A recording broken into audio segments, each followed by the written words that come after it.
How are you feeling today?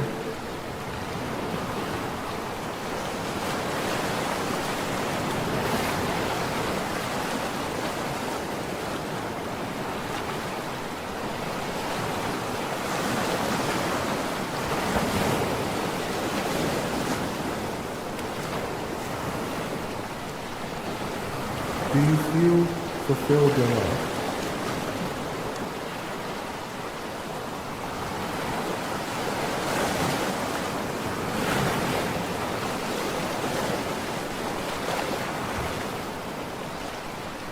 The show will begin in 4 minutes. Are you ready?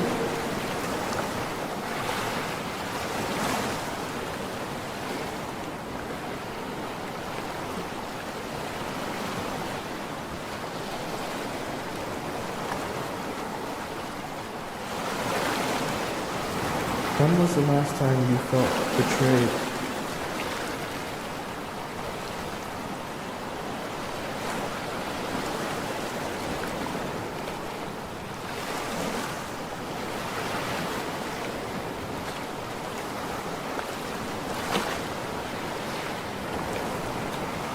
When was the last time you felt loved?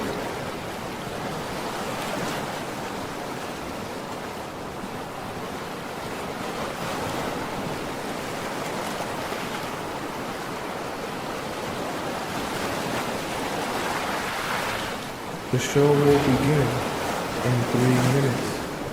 Are you ready?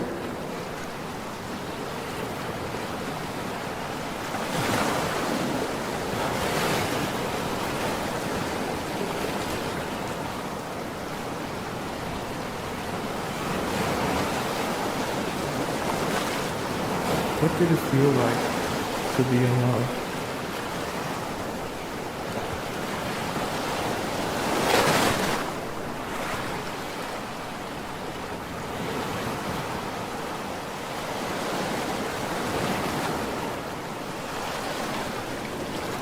What is the most painful part of being in love?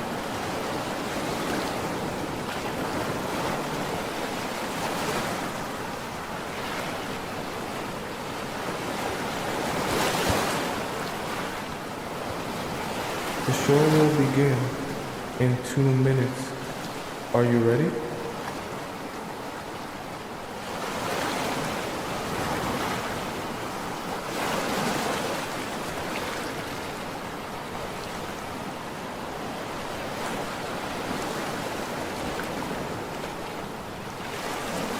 Are you ready to be transformed?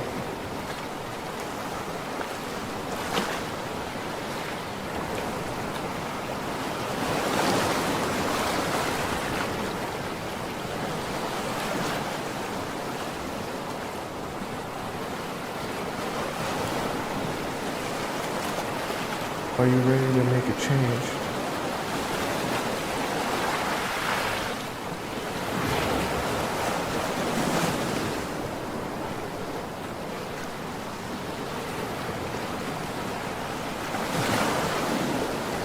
The show will begin in 1 minute. I hope you're ready.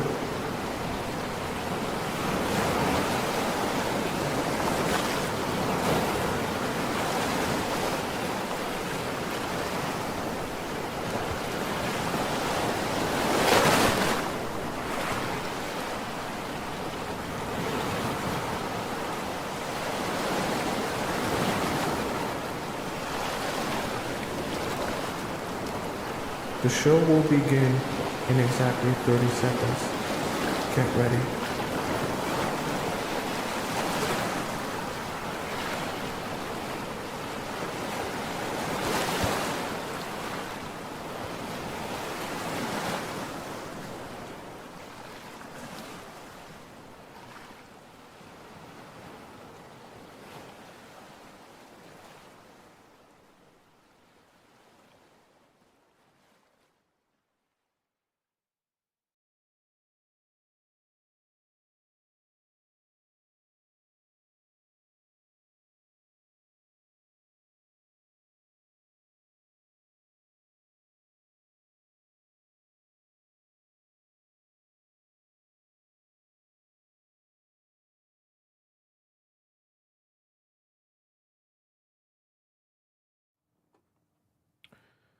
What if I told you that because you give men so much clarity while dating them, that they actually end up desiring you less?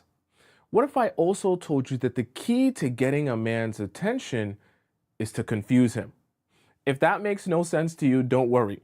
Join me on today's show where we'll be discussing how to create uncertainty so that men fall in love with you. That way, you understand how to balance the delicate dance of mystery so that the men have a deep and burning desire for you. Welcome to the Players Club. If you're paying attention to me and everyone else in the live stream, please say here present so that I know you're here present and actively participating. How are all you beautiful people doing here on this Wednesday afternoon? So sorry that I wasn't here yesterday. I had a personal issue to attend to, but we're here today. We're live and direct and everything's good. We straight today. Who we got up in the TikTok chat here? I see we got Danny here, Go Plants here, one of our most generous TikTok members here. We got Chastity here, Merv is here, Wahida. Okay, I like that name. T is here. The King herself is here. Melanie is here. Sarah is here.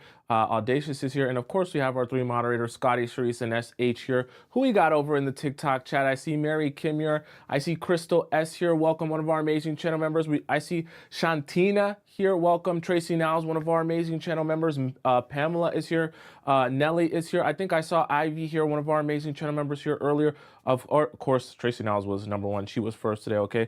Nicole Cottom, one of our amazing channel members, is here. And of course, we have Great Fortune Cookie, another one of our active and amazing channel members here. Welcome all of you beautiful, beautiful people. And we have Missy America, our principal, holding down our YouTube chat. And she be in the TikTok chat too, low key. All right, let's hop into our first point of the day. Hope you guys had a good Tuesday, right? Tuesday was the day we didn't see each other. So let's hop into our very important topic today, because uncertainty is such a delicate balance, right? We never want to make men feel like you don't like them and you don't want them, but at the same time, we don't want to be giving them so much validation and confirmation that they never ever wonder about you, okay? So let's start with one of the most interesting parts of meeting new people, and especially meeting new men, okay? We're gonna start off with the point of the number, okay? So we're gonna set off a couple of different things here, okay? 1, 2, 3, 4, okay? And I wanna kind of help you see something. All right? In this, we're gonna talk about a few different parts, okay? And I'll leave these other two blank for now while we discuss.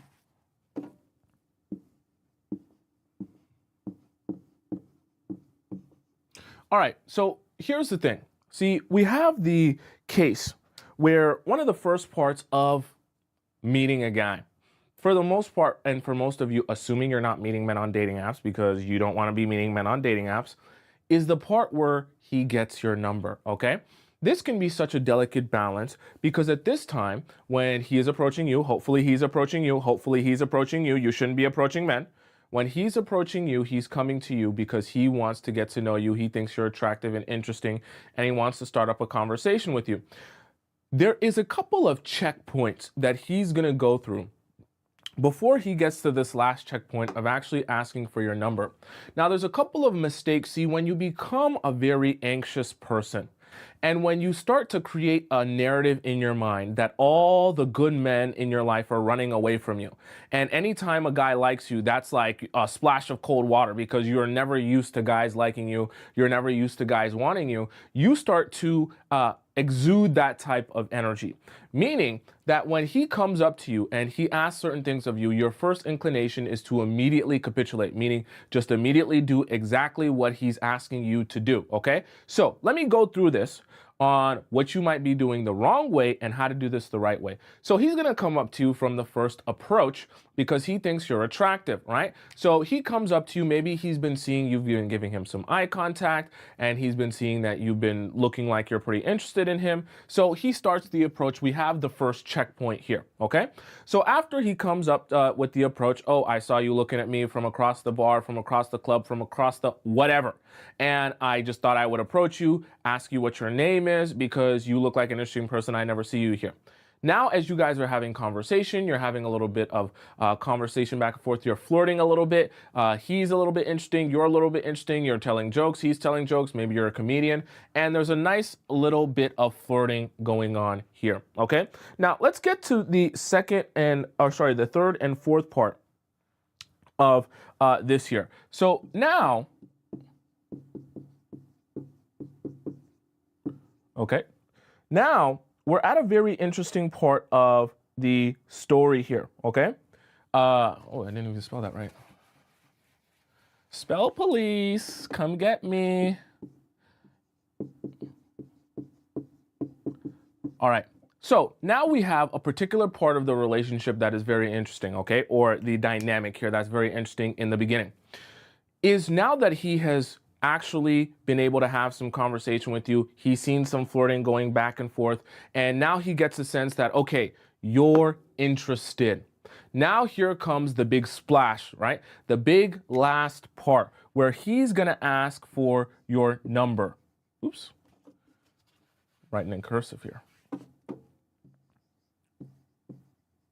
Now, obviously, this could also be just any form of contact because we live in 2025, okay? Can you believe that? Can you believe how old you are? I don't age, I'm an AI.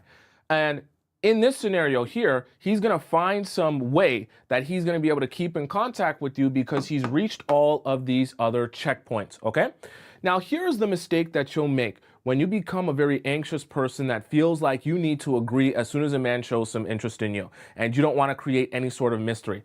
The first thing you're going to do by the time he approaches you, he flirts with you, and then now he gets to this point where he's asking for your contact info and maybe even in this case asking directly for your phone number. The first thing you're going to do, and this is a mistake to do, is to say, you're asking for my number? Oh, please, can I put it in your phone? Okay, 317, okay, 858. Are you making sure you're writing that down? Make sure you write it down properly. Don't make the mistake. Because when you text me and you message me, I want to make sure it goes to the right. Don't do that, okay? When we create uncertainty in men, it's about understanding you're doing something for yourself and for him. Men like to feel like they're working hard for something. And it sends the wrong message when as soon as he asks something of you, your response is to immediately capitulate and be trying to scramble to figure out how you can give him exactly what he wants. It makes it, you know how people talk about black cat energy and they talk about what it means to exude black cat energy? That's not giving black cat energy. It's giving desperate. It's giving men never approach me. And I'm so not used to men approaching me that I'm shocked you would even ask me for my number. It's just a shocking experience that you would even be care or think I'm that attractive that you would care about contacting me after this. You don't want to give off that impression. And you want to set the right stage and the right precedent of who you are, how he should view you, and his perspective on you. You might be thinking, why do I give a damn what the men think or how they respond to me or what they see from me? Because when we're talking about how men will treat you and approach you thereafter, it's all based on their perspective of you, not so much based on your Yiddies or your dump truck. So we want to be sending the right message when it comes to uncertainty. So how do you do uncertainty right when a guy is asking for your number? You might be wondering. See, the first time a guy asks you for your number or your contact information, right? And you've gotten to all these points without any sort of resistance from you, at least. The first thing you might think is, okay, I won't give him resistance in this one and it'll be fine. But what I actually want you to do is tell him no the first time he asks. And you might be thinking, Tomisin, why am I making this more difficult than it has to be? I mean, all of this went smoothly. He approached me, he flirted with me, and then we were both interested in each other. Why can't we just be adults and be honest with each other about how we feel, be upfront with our feelings, and move forward? Why do we have to play some sort of game? I don't make the rules, but I will explain them to you. See, in this here, by the time we get to this point here, remember, he's done the approaching. He's done the initiating. He's done a lot of that work to make this even possible. But we want to make sure that we set a precedent that he's not going to be able to do just a little bit of work and get access to you. That each step of the way, he's always going to have to make sure he puts his best foot forward in order to continue getting access to you. We're building a foundation here, even though I know it feels very silly and pointless for you to be doing, right? There's a psychology to all of this happening. So when you tell him no that first time, let's say he asks you, hey, we've had a great conversation and I just want to really get your number. What you're going to do now is you're going to tell him no, but you're going to tell him no, not in a way that you're not interested in him. You're going to tell him no in a way that it's like, I need some convincing from you. Sell me on the idea that I should give you my number. See, this creates uncertainty in men because they say to themselves, wait a second, all of this other stuff was going very well, and I met zero resistance going through all of these other steps. Now we get to the finish, because remember, the men are getting your number because they want to continue seeing you. So to spend all this time chit-chatting with you, flirting with you, and approaching you, to only walk away with not getting your number or any sort of contact information, that's like a loss for him, right? Because he's put forth effort and not received any reward in the end. So at this point, when you set this situation up like this, you're actually in the driver's seat, right? And you now can use your leverage to make him work just a little bit harder to get what he wants from you. Because when he approaches you and he does all this work at the beginning, he doesn't want to walk away with no number. If he walks away with no number, that's a loss, right? That's a use of time and energy that you get nothing in return from. So now when you use that to your advantage, when you say no the first time and you say, sell me, now you're getting his mind spinning, okay? It's like going to the gym. You're creating muscle memory in this man. You're getting his mind spinning and thinking of, how do I do more to get this access that I need from her? Because I want her. I want to see her, I want to spend time with her, but I also understand she's not just going to go for anything. So I need to up the ante. I need to really sell her on the fact that I'm going to do something with this number now, or I'm going to do something with this contact information, or I'm going to do something for her more than just ask for her number and waste her time.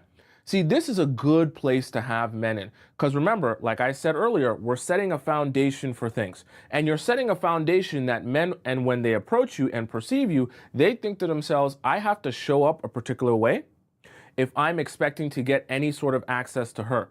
And I have to be thinking about how I can go above and beyond when showing up for her in order to even have a possibility of getting access to her. I have to be constantly selling myself to her.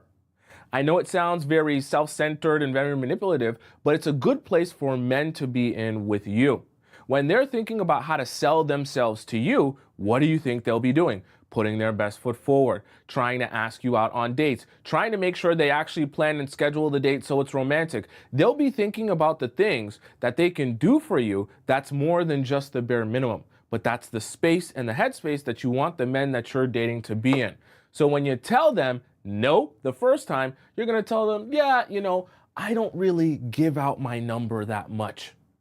And you're a stranger. I know we had a great conversation, but it's just kind of weird for me to be giving out my number to random strangers. I don't know what you're going to do with that. You could even make a joke. You could be anyone, right? You could be Ted Bundy. I don't know, right? And make a little funny. And then as you do that, now he's forced to say, oh, wait a second.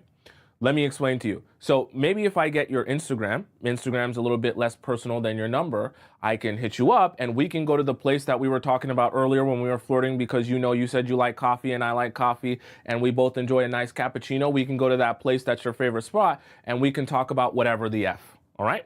And so I say all that to say, when you do that, you get men thinking in a way where they're now saying, okay, you're saying this doesn't work for you. Let me shift and maneuver myself in a different place so that I can figure out what works for you. This is all a good place to be in. Are you guys following me so far and why that is very, very important? Okay.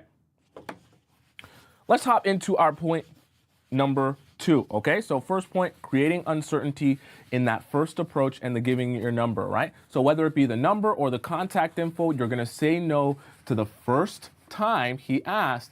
And then you're going to see what he does with that, all right? Which he shouldn't, if he really cares. He shouldn't just leave it at that. All right.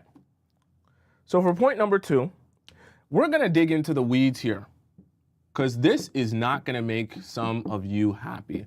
I know it won't, right? Which is exactly why we're going to discuss it. So I'm going to draw out a more simplistic visual so that you can really get a sense of this.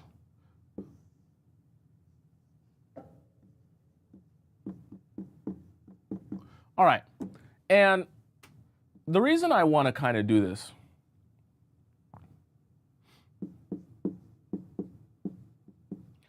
is because of something that I've noticed happens with a lot of you, right? I help hundreds of you through private questions, public questions in our Discord. I'm helping people with questions all damn day. Now, here's the thing.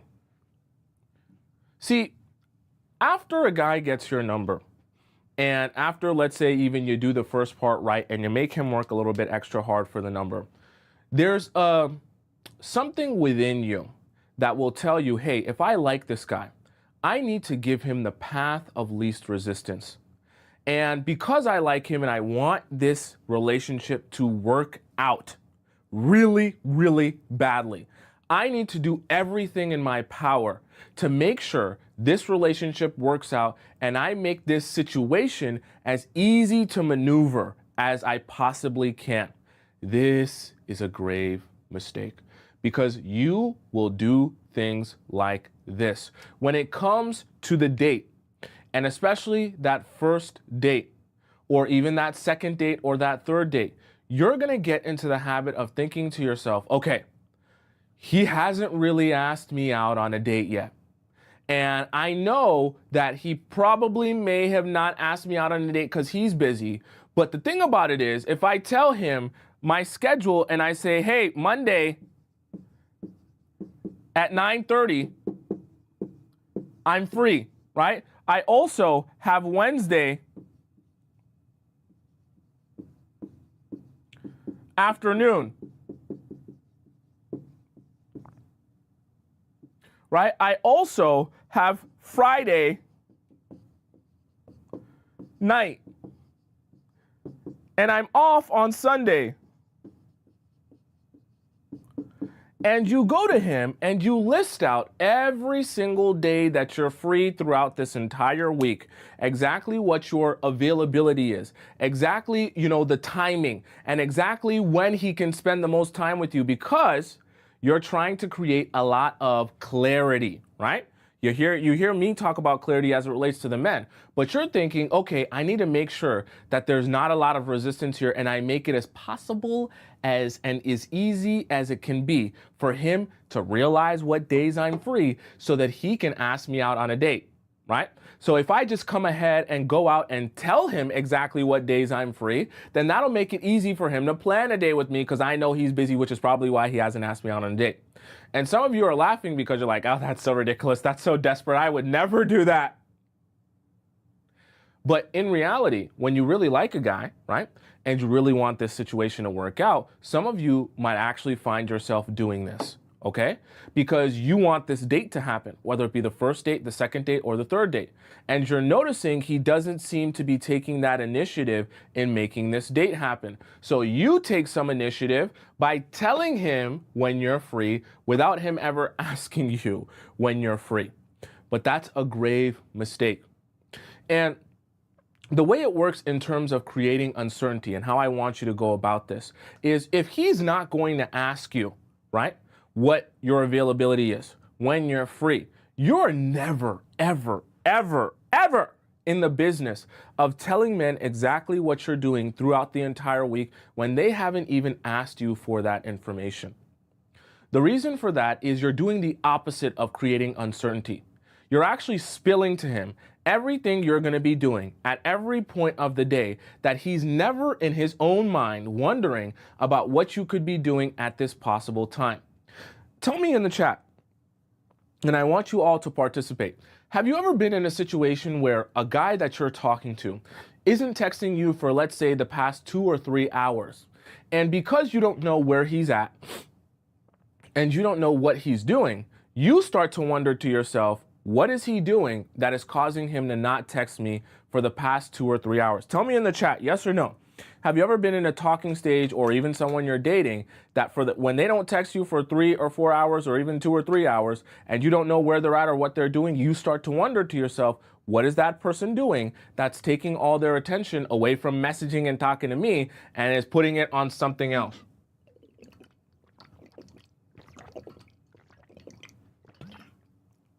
Now, the reason I asked that question, and the reason it's a very important question for us to all understand here, because I see a lot of you saying yes. The reason I asked that question is because it's such an important thing to understand. If that happens to you, then what do you think happens to men when they're in your position? Meaning, if they're ever in a situation where, because remember, I tell you not to be a textaholic. Don't be on the phone trying to have conversation all day with men, especially the men that you're just starting to date. Okay? It's not a good way, it's not a good setup for you. Now, if we're talking about the fact that you're not going to be a textaholic and you're not going to be on the phone 24/7, those times where you're not messaging him, those 2 to 3 hours or however long it may be, we want him to be able to wonder about you. We want him to be able to think about what it is you could be possibly doing or spending your time doing. It doesn't mean you have to even be doing anything shady. It doesn't even mean you have to be going behind his back and doing something inappropriate. All it means is that you're living your life, and in the process of you living your life, right, sometimes your attention is not going to be completely on him. And especially when you're starting to date someone and your attention is not completely on him and you're doing your own things at different parts of the day or the week, now all of a sudden he has some space to say, I wonder what it is that she's doing at this time. Because she hasn't messaged me for the past couple of hours and she hasn't told me what she would be doing at this time. I don't think she's at work. And I'm not sure if she went out. Did she do something? Now you've put a guy in a position where he's spending a lot of brain power on you. He might go on your Instagram and start checking your stories to see if he can get any more information.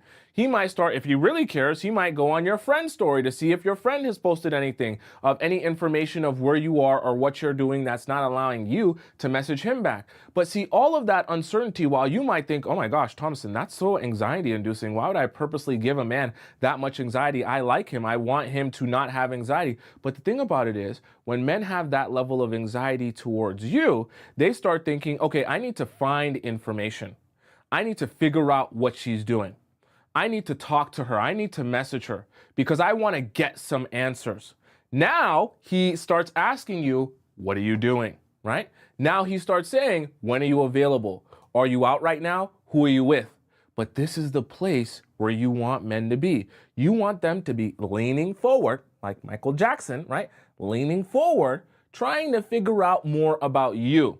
You don't want men to be in a relaxed state where they're like, whatever, she's doing whatever, I don't really care. Who cares? Whatever, it's whatever, everything's whatever.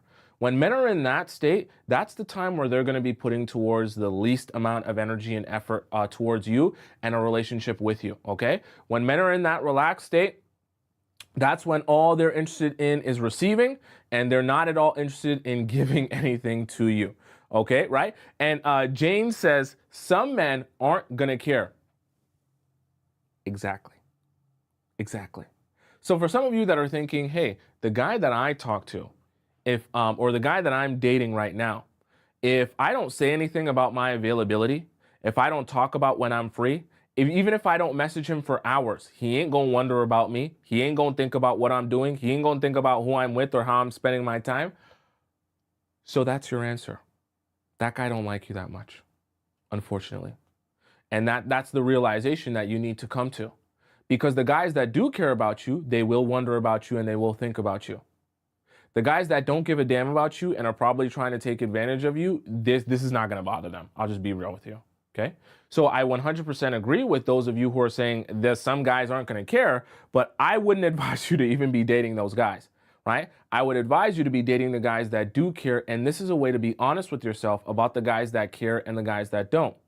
Because by the time you tell a guy your availability, right, thinking that this is going to help you get a date easier, you don't actually do yourself a service because you don't realize whether or not he even cared to ask for your availability. And whether or not he even cared to ask you out on a date because you've done that work. And by the time you sustain a relationship like that, you'd be very frustrated down the line, okay? Let's hop into point number 3 here. I need to get a new eraser. These erasers always go so fast. Okay. So for point number 3, we're going to discuss something very interesting that can be very counterintuitive to you as a woman, especially from what you hear men tell you, like the men that you're dating, okay? So let's talk about this right here.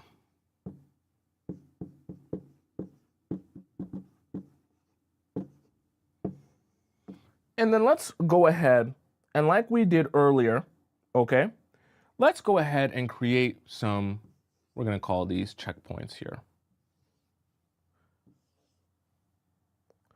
And let's start off with our first checkpoint.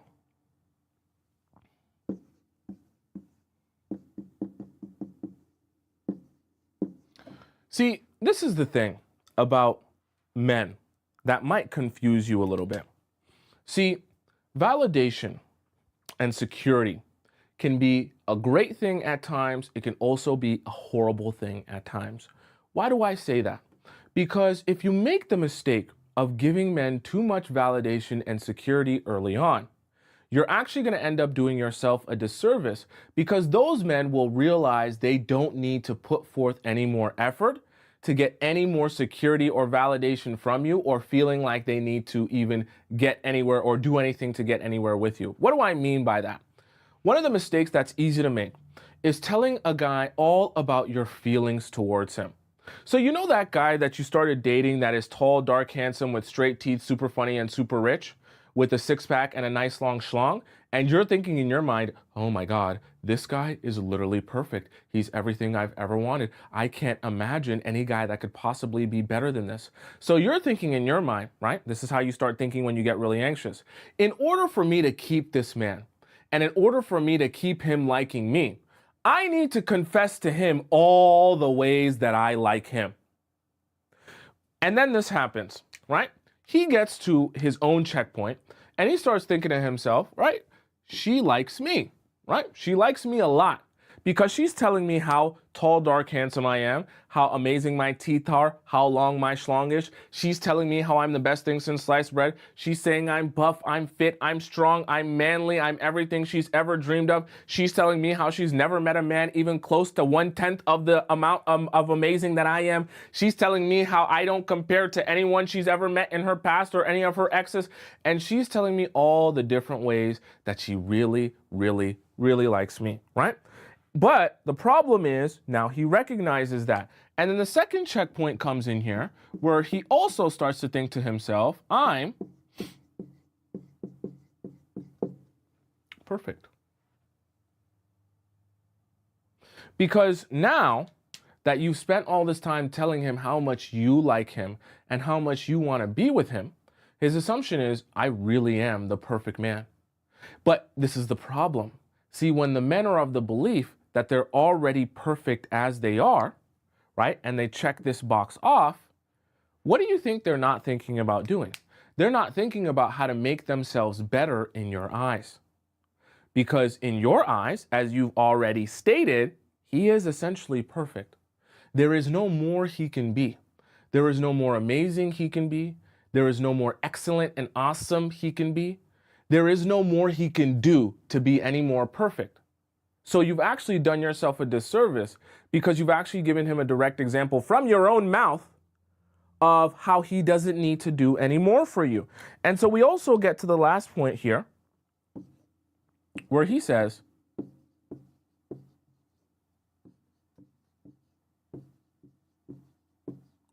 I have her heart already. Okay? And once again, it's a grave mistake to make because when he gets to this checkpoint as well, he starts thinking, well, what is the purpose of me going above and beyond for this woman? What is the purpose of me saying, hey, yeah, I'll rather than go on just a regular date to a regular spot, I'm going to make sure this is the most romantic date I can possibly make it. I'm going to make sure I get the exact type of flowers that she wants on the date. I'm going to make sure that I take her to the best spot, the favorite spot that she mentioned she's never been to. I'm going to make sure I make this super romantic, super special for her, and super specific to her needs and her desires, right? Instead of men thinking that way, their assumption is that, well, she already wants me. She already likes me, and I'm already the most special person to her. So why am I doing more to try and make myself more special to someone who already sees me as perfect? And like we talk about all the time, men aren't bad people or bad human beings. They're just opportunists. So when they see that you are someone who already thinks that they're perfect, they don't really end up seeing a lot of purpose in doing more to make you feel more about them. You already feel a lot for them. You already like them a lot. You already think that they're so perfect. You already have, they already have your heart, right? And so because of that, they start thinking to themselves, I should be scaling back on my effort. I should be scaling back on my intensity. I should be scaling back on how much I do for her. Because if I'm doing too much for her, it's not really going to make sense because I'm not going to be any more better than perfect, right? If she already likes me a lot, I'm not going to get any higher than that. And so little by little, they start itching away. They start kind of like scribbling away, I guess we can say, a little bit of that effort every now and again until it's at nothing. Okay. All right, let's hop into point number 4. Okay. So please, I should have even added this, right? I didn't finish here.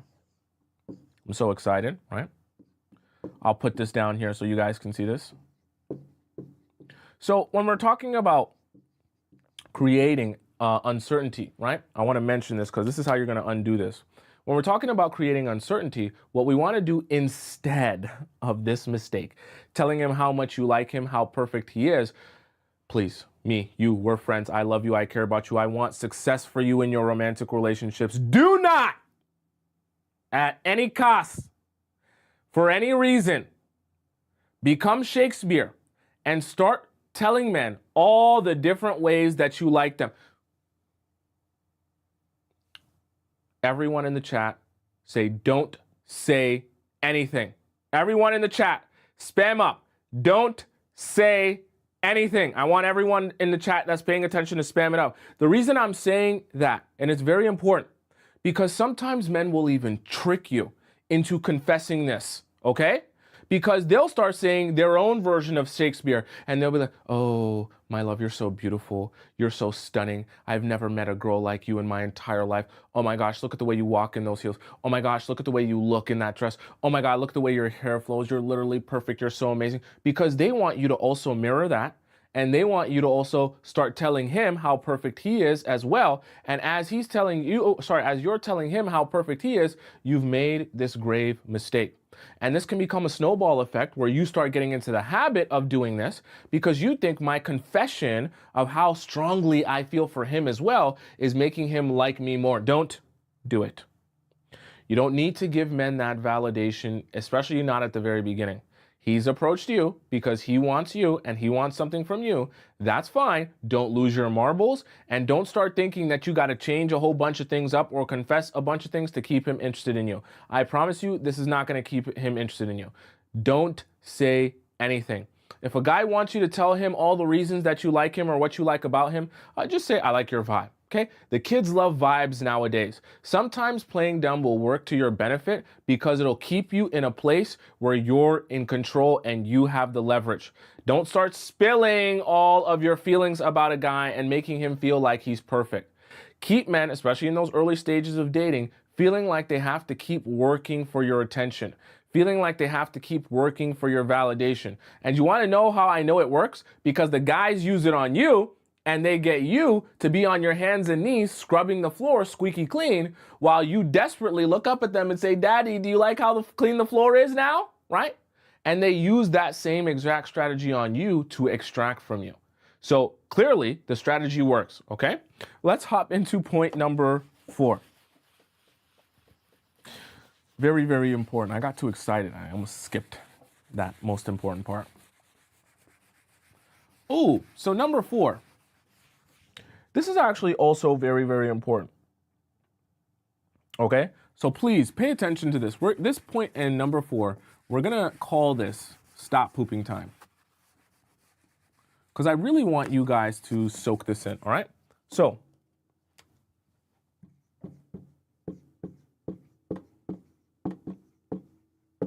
for point number 4 here,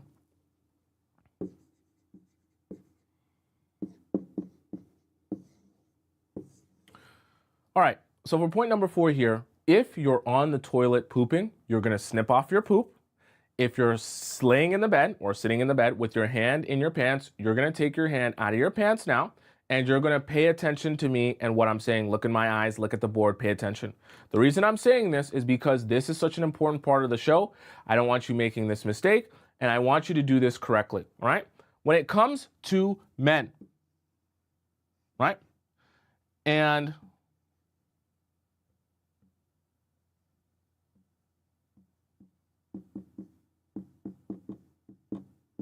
right? So when it comes to men and problems, very, very important.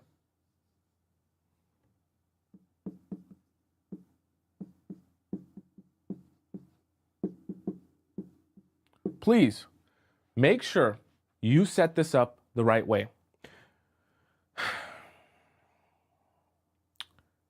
I know you like communication, and I want you to communicate well with men. But the problem is, unfortunately, there is a lack of uncertainty when you over communicate with men. I've talked to you guys about this as it relates to text, but I'm also talking about this as it relates to in person and when you're around him as well. Your desire to want to tell men, hey, I'm mad because of this.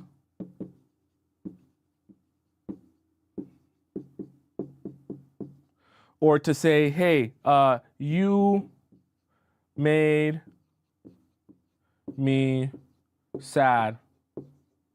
Or I am hurt by you, right? Your emotions are good, and I want you to feel your emotions. But the problem is, though, see, you and your desire to tell men your feelings before they've even shown a care about what you're feeling is the wrong way to go about things.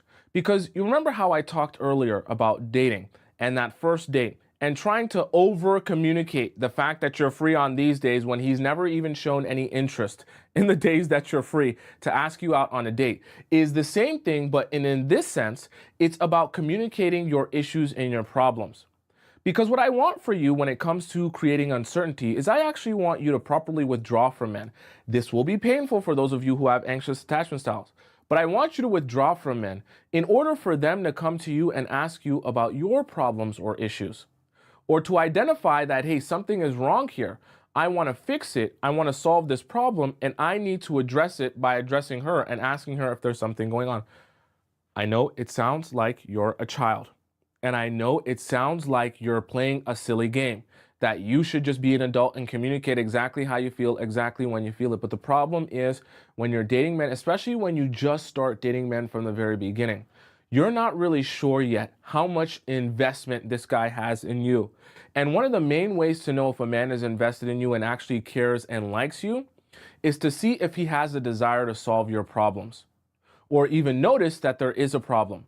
Because men who are attentive and can actually spot when something has changed or your energy has changed or shifted, that they would come to you and ask you, hey, is something bothering you? Is something wrong? Those are men who actually care about you, which is the reason they're so attentive that they can notice that shift or that change. The men that don't give a damn about you, they don't notice this shift or change, and even if they do notice it, they never address it, which means they never ask anything. But the mistake when it comes to uncertainty is you tell him your issue anyways, even though he never asked you, even if you had an issue. Or even if he noticed that you were acting a little bit different, he didn't care to bring it up because he doesn't give a damn about your issues. Okay? And I see some of you in the chat saying, some men don't ask. Some men never ask. Yes. You're getting it. That is true. Some men, they don't ask at all. Some men, they don't care at all. But that is exactly what I want you to realize. When you come across a man that you've been dating and you realize in your withdrawal, when you create, because understand this, when you withdraw, you're creating uncertainty. From that uncertainty, think of that uncertainty like a seed. From that uncertainty, what we want to sprout is the desire to solve your problem and to make you happy. And the understanding that if my woman is not happy, then I need to do something in order to make her happy again. If you end up with a man who, when you plant that seed out there in that soil of, hey, I'm going to withdraw, create some uncertainty, hopefully it sprouts the fact that you want to solve my problems. If from that nothing sprouts, meaning he doesn't have any desire to solve your problems, then you know this isn't even the relationship that you should be spending and investing your time in. Okay? Because a man who has no desire to solve your problems, he has no desire to address you when he notices something is wrong with you, or he's just not even caring enough to notice that a shift has happened, that's not the type of man you should even be spending your time with. Because you're wasting your time, because I can guarantee you, if you're in a situation like that, anytime you have an issue or anytime there is something on your mind, you're not even going to get a receptive energy from a man that he's ready to receive what you have to say and take action towards fixing the situation and making sure that you feel good. I can assure you, and this is one of the weirdest things about men that we do talk about a lot on the show when it comes to communication. When men are actually ready to receive what you have to say or your issue or your problem with them, it's always a great practice to let them come to you and ask you if you have an issue. Then when you explain your issue, they can be more receptive to the fact that they asked you to explain your issue. They asked you to tell them what's wrong. They want to know what is going on with you so that they can solve the problem. That desire is the best place for men to start from. When you start imposing on men and telling them your issues before they even tell you that they care about your issues, their first response is to be defensive or to gaslight you and tell you that you're crazy. Either way, it doesn't really work for you, and it's not really going to lead you to the resolution that you want to see. So the best thing when it comes to communication with men, unfortunately, is to let them have first a desire to solve your problem and first be attentive enough to you to notice a shift in your energy that they even notice that there is a problem. And then from there, you can start explaining your issues. And if the men in your life don't even care about that, they never bother even coming to you, and they never bother even asking you, well, then now you know how much he really cares about you. And that's just a fact. Please, don't gaslight yourself. Don't convince yourself that, oh, well, some men, they're just too stupid to notice. Or for some men, it doesn't work like that. Or Thompson, I should just tell him as soon as it... Stop. Just stop. I'm telling you, the men don't work that way, okay? They need to feel there's a problem, come to you knowing and feeling like they want to solve your problem. They will be receptive that way. Whenever you call them out on it and you try to impose them caring or thinking or assuming that they care before they actually show you that they care, I've helped hundreds of women. I'm telling you, it never works out. Okay?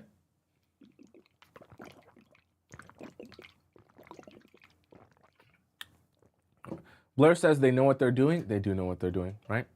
LP Baby says for point number 4, my ex used to know my energy shift and have a desire to solve my problems, but then got tired of it and he couldn't fix it. Why is that? Well, so for some men, they start saying, okay, well, I want to solve your problem. Then when you start telling them your problem, they start saying to themselves, well, this is too much of a problem for me. But then you also have to factor in how much of a desire does he have to actually solve the situation? Because some men will say any sort of problem is too much of a problem, which is also another problem in itself. I'm saying problem a lot, right? But it can become another problem in itself when men have so much of a desire for peace that they don't want to ever have tough conversations. There are also men that will have this avoidance, I guess you can call it an avoidant personality, but they'll have a specific avoidance towards having tough conversations. And those can also include having tough conversations about your issues. That's a whole nother problem in its own right, okay? I want to get too long-winded. Let's hop into point number 5. Okay? As it relates to creating uncertainty in men. Okay. So for point number 5 here, we're going to talk about a very interesting part of relationships as they exist now. And we're going to talk about how to do this correctly, because I want you to do this correctly.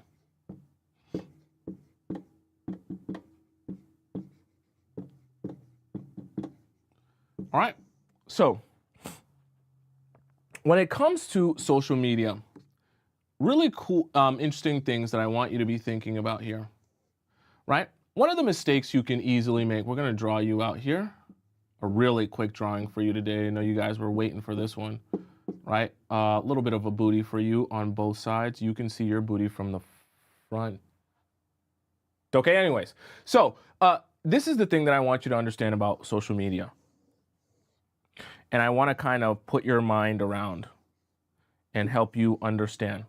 The thing about social media is this can be a breeding ground for either success in terms of creating mystery or a lack of success in terms of creating mystery.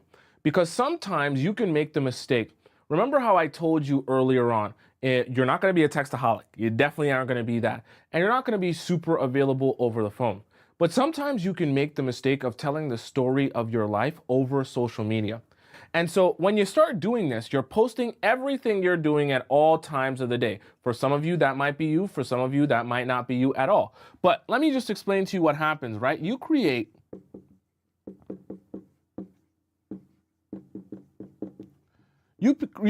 such a detailed picture of yourself through your social media that there is no mystery about you.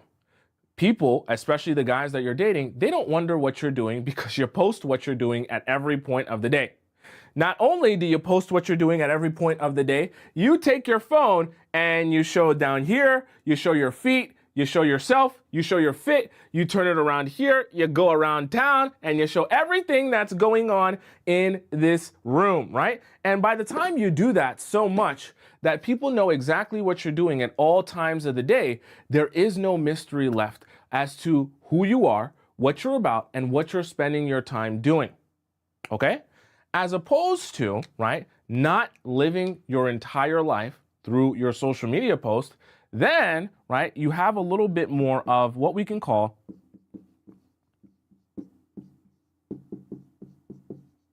an, oh, I hate when it just doesn't look nice. An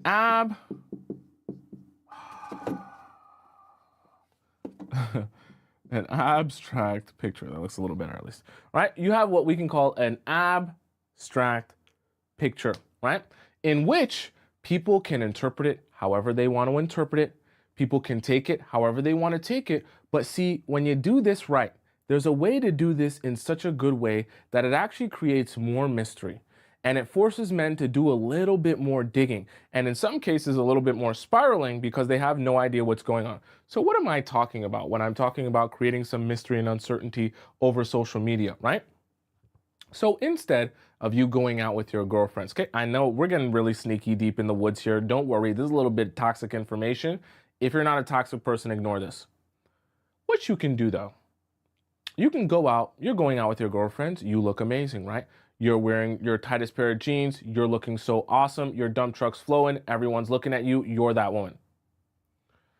But the thing is, rather than going out with your girlfriends and posting the entire story of you guys getting ready and saying to your Snapchat or your WhatsApp or your Instagram, hey, I'm going out with all my girlfriends and we're going to this spot and we're going at this time and we're gonna be there for this long. What you can do instead is when you do post on social media, you can post in an abstract way. Maybe you and your girlfriends are going to dinner, or maybe just you and a girlfriend are going to dinner. But you know that this guy that you're dating is watching. And you know he's watching your stories like a hawk. He watches it in the first 30 seconds. And when you post just 2 plates. You don't show your friend's nails. You don't show anything else but the plate sitting across from you. Now that guy's wondering when he's looking at those plates, he's like, wait a second. Did she just post herself on a date with another man? Or is that her girlfriend? I can't see nails in the picture. I can't see lipstick on the wine glass. And I feel like, I don't know. That fettuccine Alfredo looks very feminine. I don't know. I don't know. Is it a man or is it a woman? Or is it one of those men who really enjoys him a nice fettuccine? A man would have maybe ordered a pizza. No, or maybe it is one, right? And all of this analyzing that men will do, right, is good. See, when you can create an abstract picture, and I know we're talking about social media posts, but see, when you can strategically post in a more abstract way that leaves some left to the imagination, it's good for you and good for your mystery and good for creating some uncertainty. Okay? Now, if you're someone who you don't post anyways, then this doesn't necessarily apply to you. But if you're someone that is in the habit of posting, then this is something that you want to be considering, right? Leave some mystery up to the imagination as you post on your social media so that if you are talking to a guy, then this guy can still have some room to wonder about what it is you're doing. Don't not give him the answer as it relates to what you're doing in direct message with him, and then give him that exact answer in terms of what you post on social media. Now, I'm not saying you got to go super abstract. You're just posting completely different than you regularly post, but just consider that in what you post. Don't be thinking about how to show your entire life to the Snapchat or your entire life to the Instagram or whatever the case may be, okay? Someone said, what if I'm a content creator? The same thing applies, right? My advice to you is if you are a content creator, you should have a different page for your personal stuff versus a page for your content stuff. But that's just my own separate piece of advice, right? Because I've seen someone say that. But my point still stands, right? Think about this, right? And consider this when you're considering how to create uncertainty in men. Because the same way that you go, because let me know in the chat actually, let me not even make an assumption. Let me know in the chat. Have you ever not gotten answers from a man in terms of what he's doing and then gone to his story post or gone to his friend's story posts to analyze the story post or the video and see what it is that he's actually doing or make connections as to what he may or may not be doing? Tell me in the chat. Have you ever gone to his story and his social media to get some clues and hints as to what he might be doing at this point in time, right? I see a lot of you saying yes, right? Some of you say no, someone said guilty, absolutely, yes, yes.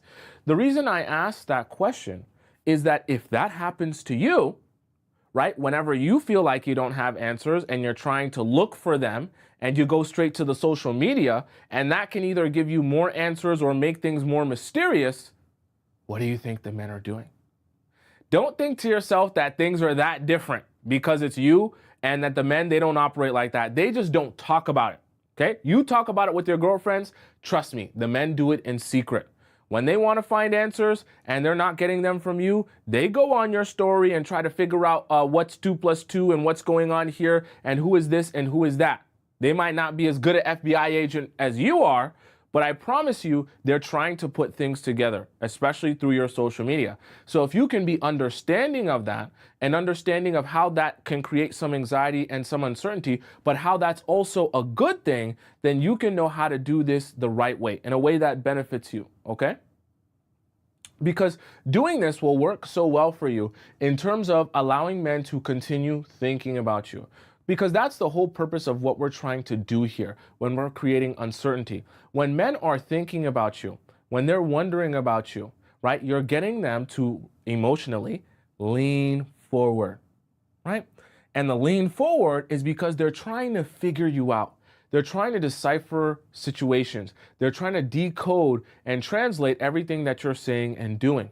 That process that takes a lot of effort and brain space is good because what starts to happen is you start to create a narrative in his own mind. As he thinks more about you because of how much he's trying to decode information and understand you, he ends up convincing himself that the only reason I can think about another woman this much on this level all this time is if I really have very strong feelings for that woman.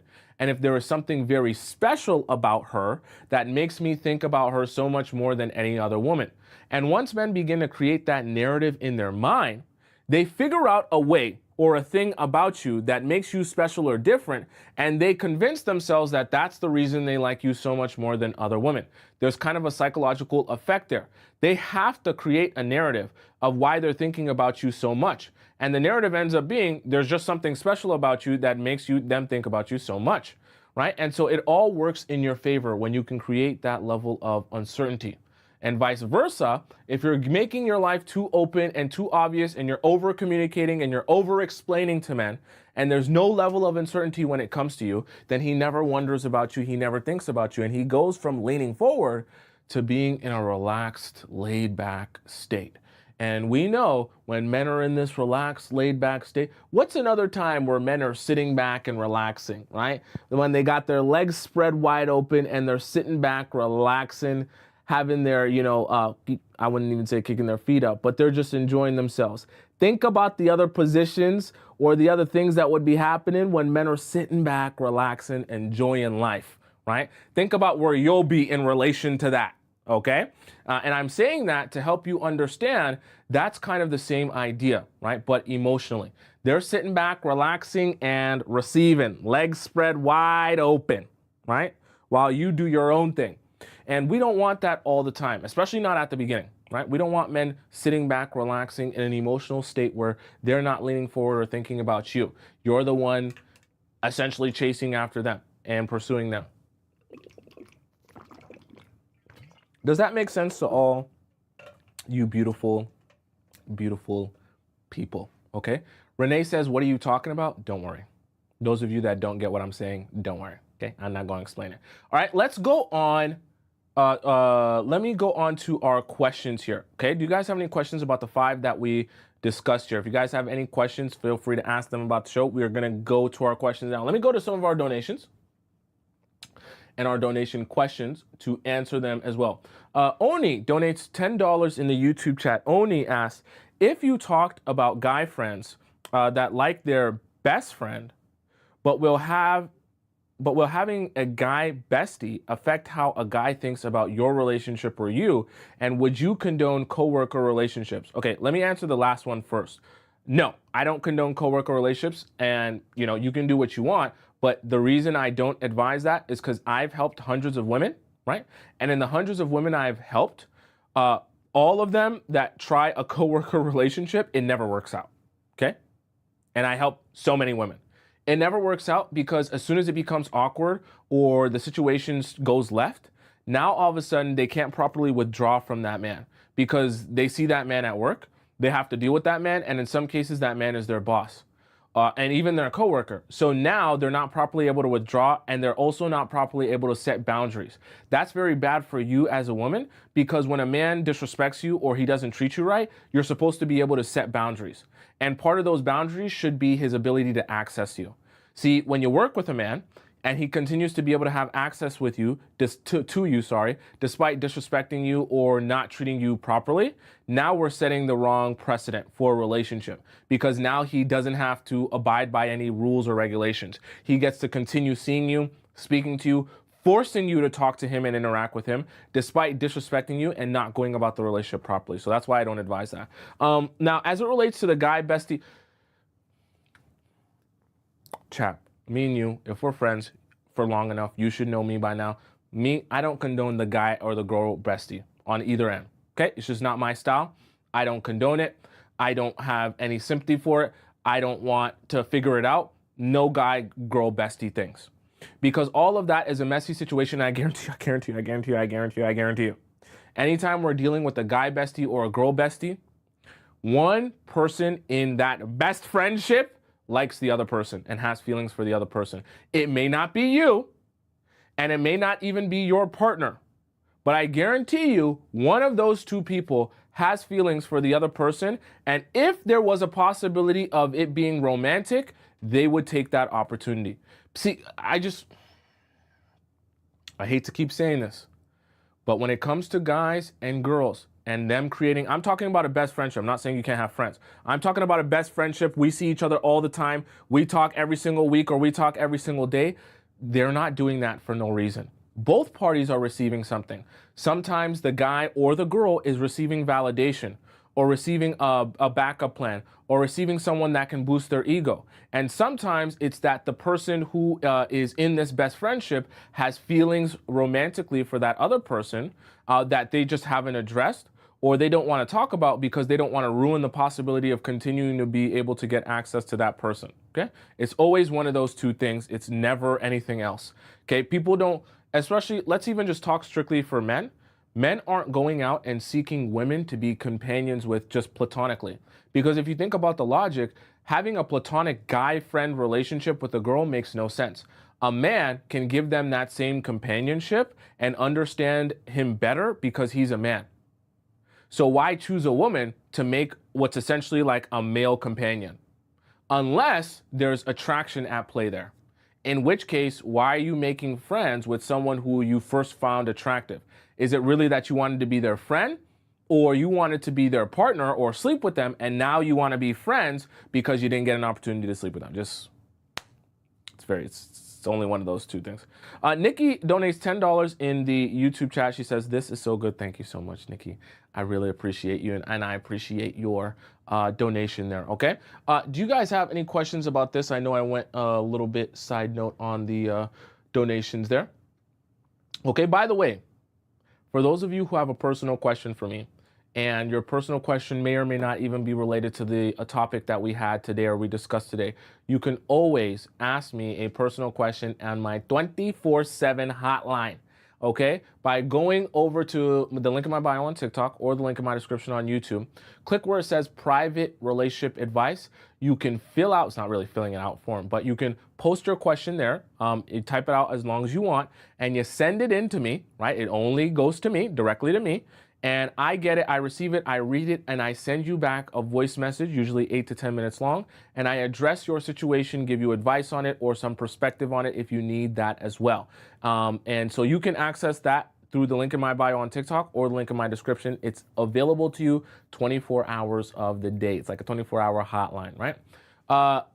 Ackville says, how do we increase the interest again? Well, it all depends on your situation, right? What has transpired, what has maybe, how long has it been, what is the relationship status now? Because increasing interest with someone you're married to versus increasing interest with someone you just met is two different things, okay? Devil says, for point number 4, he asks and solves your problems, but never initiates pineapples. Is he serious or is he gay? I feel like that's a Discord question.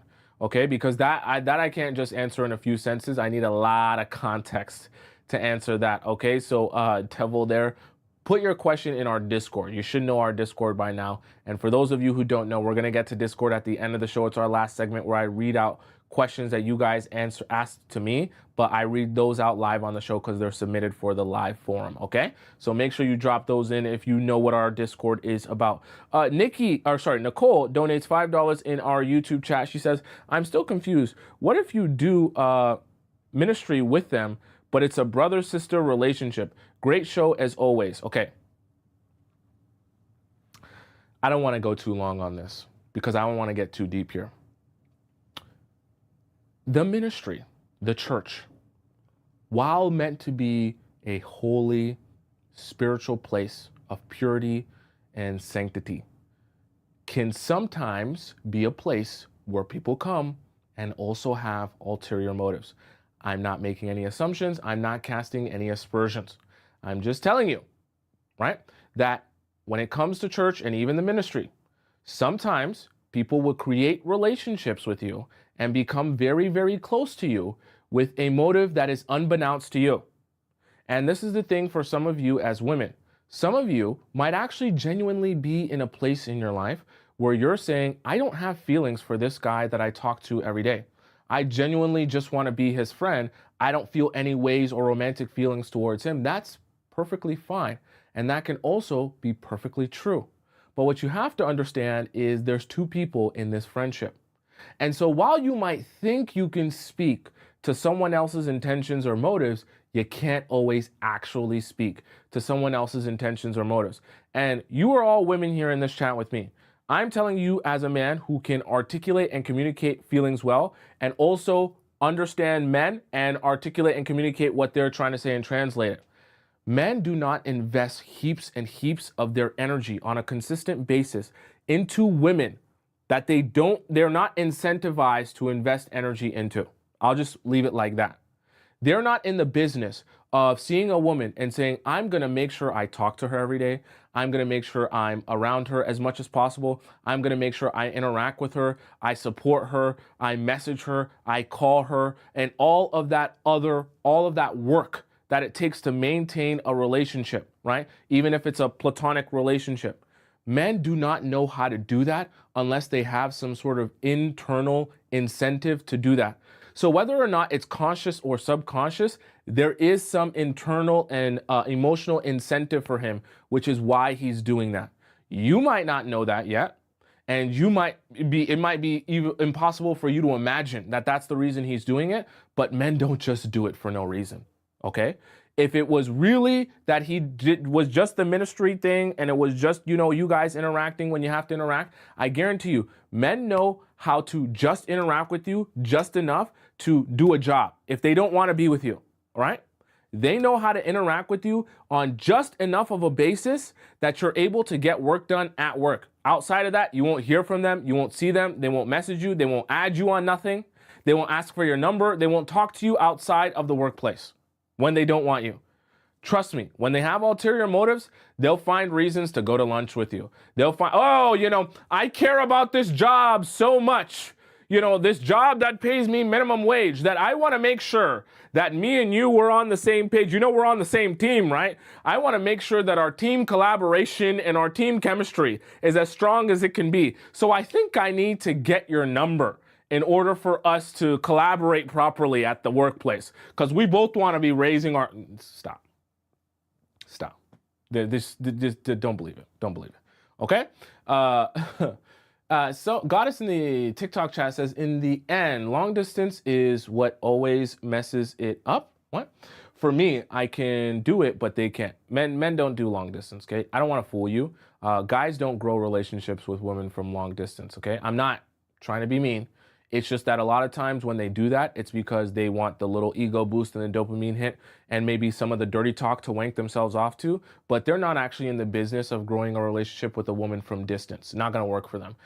They might try to convince you of that, but I guarantee you the only reason they're allowing that to go on is because they're exploring their physical relationships with other women. That's the gist of long distance. LP Baby says, Tommy, stop. You are too on the nose. Did you find my social media accounts? I just posted a pic of my feet dance socks at the gym last night. WTF, Tommy. So I'm not saying that you guys shouldn't post anything that you're doing. I just want to remind you that if you're going to other people's social media for answers, in order to understand what's going on with them and to, get rid of the mystery, then understand that men are also doing that with you. So if you're making the mistake of posting everything about your life on your social media, then you're giving a lot of answers and you're leaving less left to mystery through that. Okay, so just be thinking about that and be understanding of that as well, right? Sector says, what if it starts in person and then it becomes long distance relationship? That is what I would actually consider a long distance relationship. Because if you start one in person and you grow your rapport and you grow your dynamic and then it becomes distance for whatever the reason is, you actually have a foundation of your relationship. The long distance relationship that a lot of people are referring to in my chat most of the time is, hey, I talked to a guy who lives in Costa Rica. I started messaging him on Facebook or on Facebook Marketplace or on Instagram DM, and now we've been talking back and forth and we're in a long distance relationship. That's not no relationship. I don't like when people say it, and I know a lot of people, that's what they're referring to. That is not what I'm referring to. Those are actual long distance relationships, okay? Does that make sense? Flower says, I'm a classical singer and I used to be a soloist in some churches. The music director at one of the churches was friendly to me. He eventually asked me out. Good guy, but I wasn't interested. Flower. See, a perfect example of whether it be in a church or whether just it be in a place that you think, oh, people aren't doing this to approach me, right? Trust me, trust me, trust me.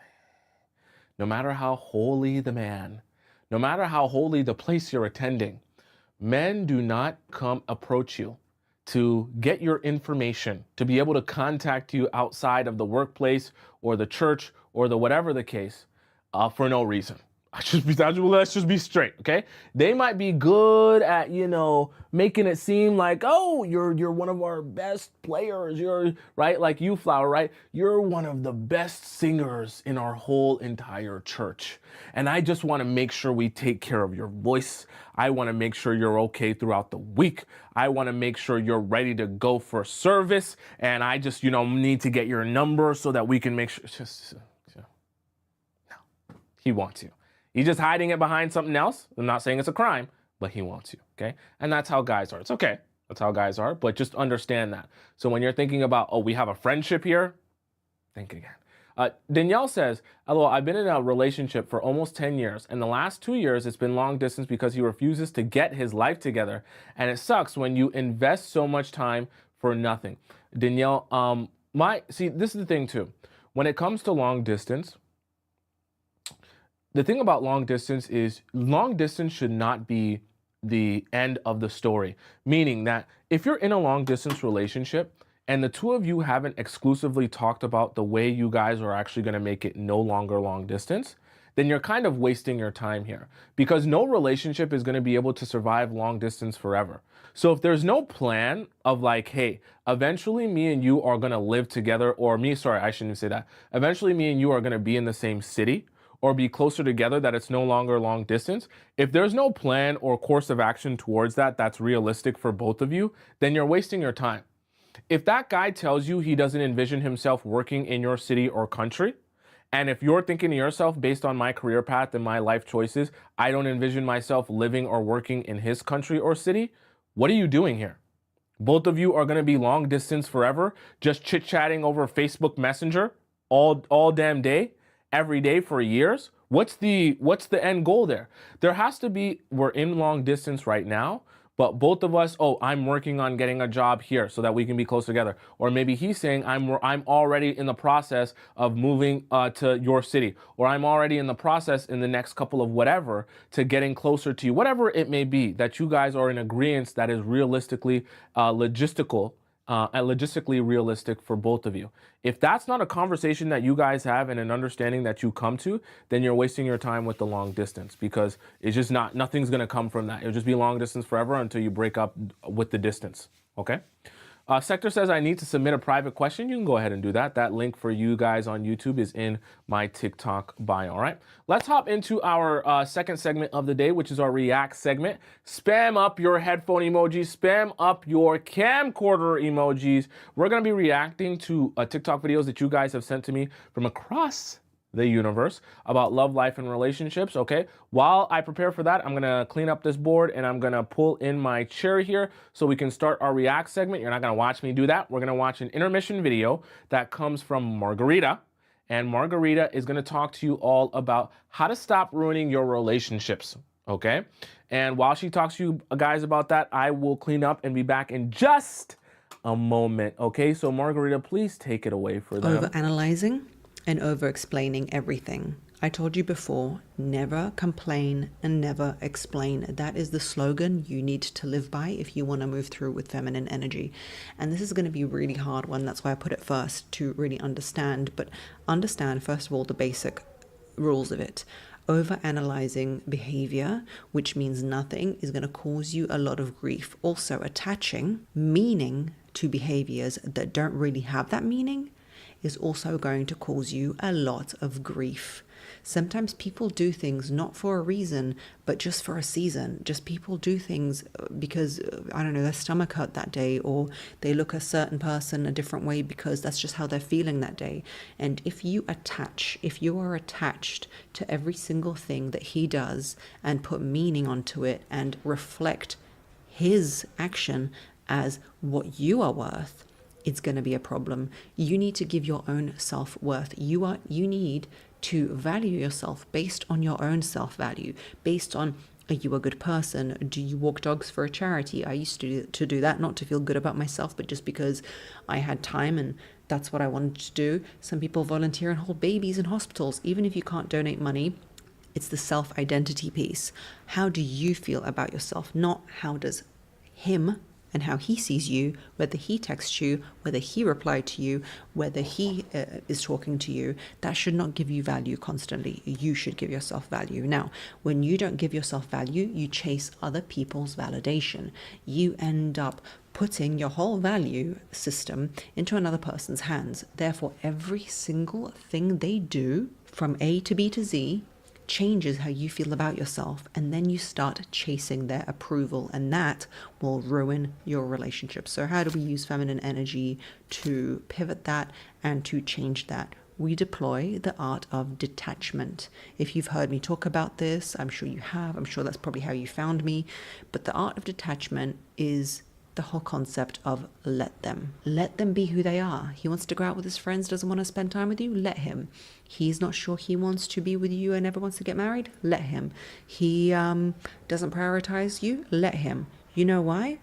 Because chasing that type of person and trying to change that behavior is never going to change them. You will never change another human. All you're going to do is make them run. If you give someone the freedom to be who they are either going to see the value in you and the freedom you provide them, or you are going to assess them as their true nature and as they truly are and decide that they are not for you. Constantly berating, nagging, and chasing someone into changing is not going to result in what you want. You cannot bend and mold someone into your paradigm of what it is you want them to be. You have to accept people as they are and not change them. The whole important thing about this is, the whole first point is, you have to trust your intuition and you have to trust that you are going to be okay by giving yourself your own self-value, by doing good things in the world, by being productive, by looking the best you can, by doing all these things we're about to discuss. Thank you, Miss Margarita. Thank you so much for that intermission time. Let's hop into our first TikTok video. You threw you in the trash can and took you out to the curb and let the garbage man pick you up and take you to the landfill and dump you with the trash and the hidden dead bodies and the diapers with poop in them. That's where he left you. Okay? And you gonna crawl out the landfill. What the hell? Walk back to the same place where, get in the garbage truck, ride back by his house, put yourself back in the garbage can, wait for him to roll the garbage can in the house, and you're gonna pop up out of there. Surprise! What is that? If something rejected you, it threw you in the trash can and took you out to the curb and let the garbage man pick you. This is like a voiceover of Shira? Okay. Valid. She might have to start illustrating for me. Damn. She might have to come on my show. Someone get her contact information. You gotta put her on my show. I can't be drawn, so her illustrations is on point. Merry Christmas, everyone. Merry Christmas. I wanted to leave you a little friendly reminder. Always remember, you and only you are the owner of your happiness. Don't let others' words, actions, or opinions steal it from you. Let me tell you something. It's never easy to be strong. Never. We all try to hide our flaws from the rest of the world. And it's difficult to be an open book. It scares everyone. It scares me too. But I do it anyway because I know that we're all humans and we're all broken. We're all broken. And all we need is someone to say, you know what? I'm broken too. I'm broken too. And we're all in this together. So let me tell you now, it's okay to be broken. It's okay to not be okay sometimes. Just keep going. And Merry Christmas. I like it. He's like a poet, His communication style is just different than mine. This is the calmest I've ever seen him. So kudos to him. I guess not every time he yells. But yeah, his communication style is just different. He likes to be like a poet. Man, that inspires him. I'm a little bit more direct in my communication. I just like to just spell it out and just so people understand exactly what I mean. I don't care how rough life gets for you as a woman. Never, ever let yourself go. A lot of people will say that looks don't matter, just love yourself the way you are. I think that's great advice overall. I think that that works a lot better because men can get away with not looking their best. But I can tell you from the experience of being a woman who previously let themselves go and is trying to bounce back from that, I am telling you the quality of life that I had when I had more pretty privilege to now is drastically different. A lot of women do not realistically look at themselves and are just coddled. If you've been a woman in male-dominated spaces, you know that you've had to look at yourself in a way that's very harsh. And fortunately... Chat, quick question. I just want to see if I'm reading it. Is this bare face or this is a makeup look here? Is that bare face? Tell me, chat, because I can't read it as well as you can. For me, I am aware of the fact that I have a level of pretty privilege where I'm not the most beautiful woman in the room, but like I have enough where it makes my life somewhat easier on a day-to-day. But a lot of you do not have pretty privilege, okay, to the degree that you can take this advice, this feminine dating advice, and finesse men in a way that a lot of these women are, that look like models. They look like a billionaire, millionaire's wife. And I had to sit down with myself and say, look, girl, you are not at that level where you can do that. And it's not in a mean way. Like, I'm a pretty girl, but I've had to look at myself in a way where I had to be honest with myself. And I said, look, girl, you let yourself go a bit. You don't look your best. And there are girls, and you know, if I go to another town, LA, Miami, where the competition is higher, and there are going to be women that blow me out of the water with the way they look. But in my small town, I feel like I'm the queen of the world. I can tell you from experience, letting yourself go, I don't care how broke you are, I don't care how poor you are, you will have a much easier life as an attractive woman. Okay, a couple things I want to say to this that I feel like are a little bit misconstrued. Let me say one thing about the Miami, LA, even I guess you could say a little bit New York vibe, but especially the Miami, LA vibe. The assumption that, so let me just give it to you straight.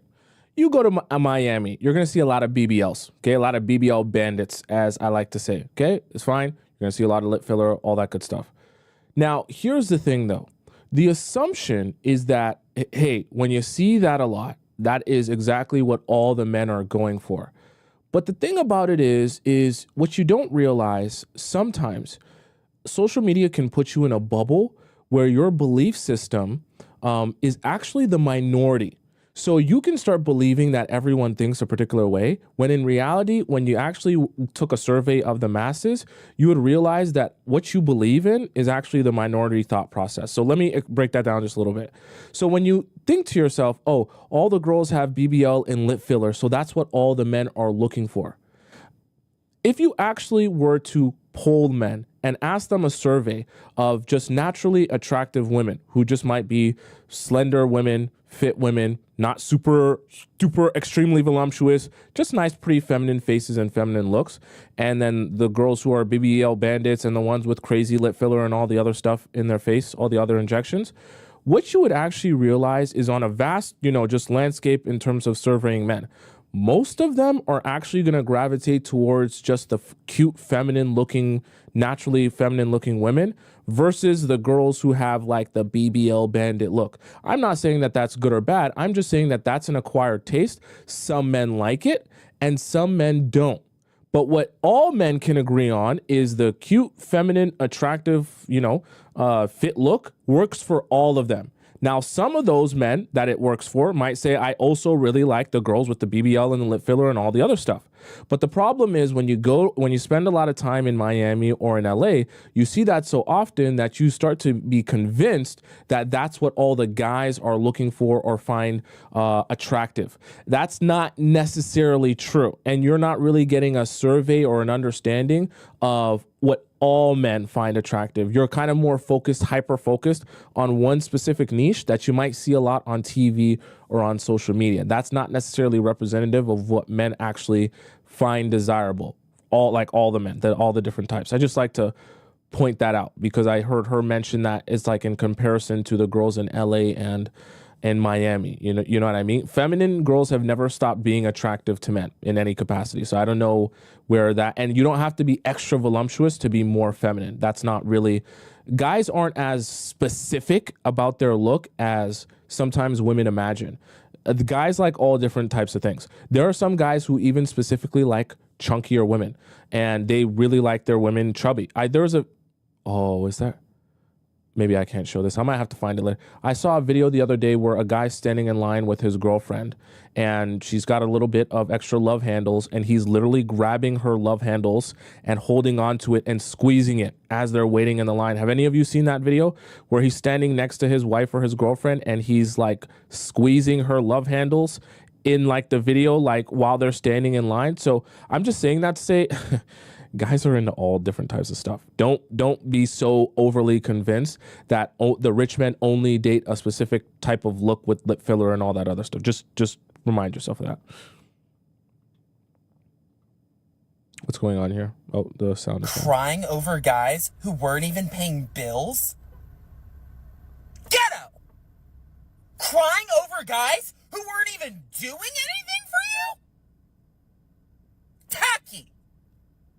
Get your head in the game before you piss me off. Crying over... How does he have that much energy to yell all the time? If we're in the talking stage and you don't have any intention of wiping me up, I'm gonna need you to take your fucking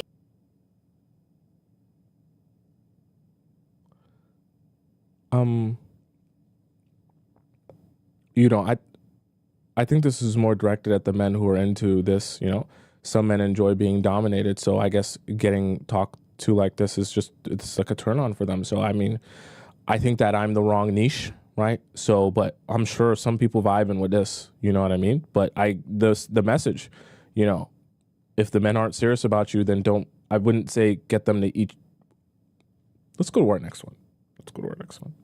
Men aren't gonna like that I'm telling you this, but here are 3 secrets about them that they will never admit to. This is not an attack on men, by the way. This is just a better way to understand them. For starters, a lot of men are insecure. They just show it in different ways. Or maybe they don't show it at all. Maybe they appear super confident, super cool, super collected, way too cool to care. But trust me when I say, they're overthinking just as much as we are. They worry about what you're thinking, what your friends are thinking, and even if they're measuring up to your exes. This is another one. They check your social media way more than you realize. Didn't I just say this today? That's crazy that we've seen this now. I just said it today.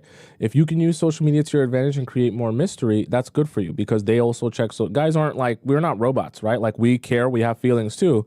Guys just don't talk about it. Man likes you. He's going through your feed. He's checking what you're posting. He's checking who's liking your pictures. He's checking who you follow. They will never admit this, but trust me, they are watching. And here's the last one. They love the chase, but they also crave validation. Men want to feel wanted and appreciated just as much as we do. Look, if that man is putting an effort, he's secretly hoping that you'll notice so that you can make him feel seen too. So if he does something that you like or you see something that you like, speak up and say something. I promise you, little things like that will go the long way. He will feel like a man. He'll feel good in your presence. The thing is, men don't get complimented nearly enough. It can make him feel seen too. So if he does something that you like or you see something that you like, speak up and say something.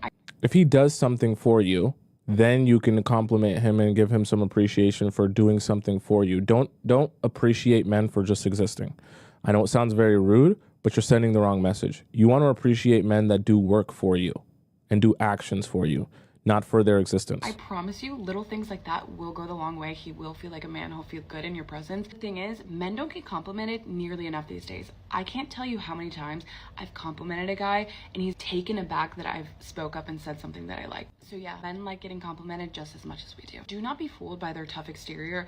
Underneath it all, they're just as curious, just as insecure, and yes, sometimes just as nosy as we are. If you want more videos. I mean, some men, like, so for example, for me, I'm actually an expert FBI agent. Now, I'm not going to come out and say that, right? Well, I'm saying that now on the show, but I'm not going to say that if I'm like talking to someone. I'm not going to tell them how much of an amazing FBI agent I am. I'm just going to be an FBI agent. And I'm going to hold that information in and see what I can corroborate and what I can extract from you in your stories and what you'll admit to. So some men are like that. It's just men don't talk about it openly. Like, oh, I'm an FBI agent. I found out this, I was going through that, and I was going through that. But I say all that to say, don't make the mistake of thinking that men aren't checking that you don't have to worry about what you're doing there or creating mystery there, because they do check that and they do use that as their information to better understand you and what's going on with you. So you can create a lot of mystery that way as well. Here's how you're gonna get them to obsess over you. This is how you become the hottest, most attractive version of yourself. To get anyone you want thinking about you, wanting to be with you, admiring you, whatever it is. That is through self-concept, is through identity work. Listen, the world is you pushed out. The world is a mirror. So how you treat yourself, how you love yourself, how you think about yourself, how you perceive yourself is how others are going to perceive you treat you and feel about you.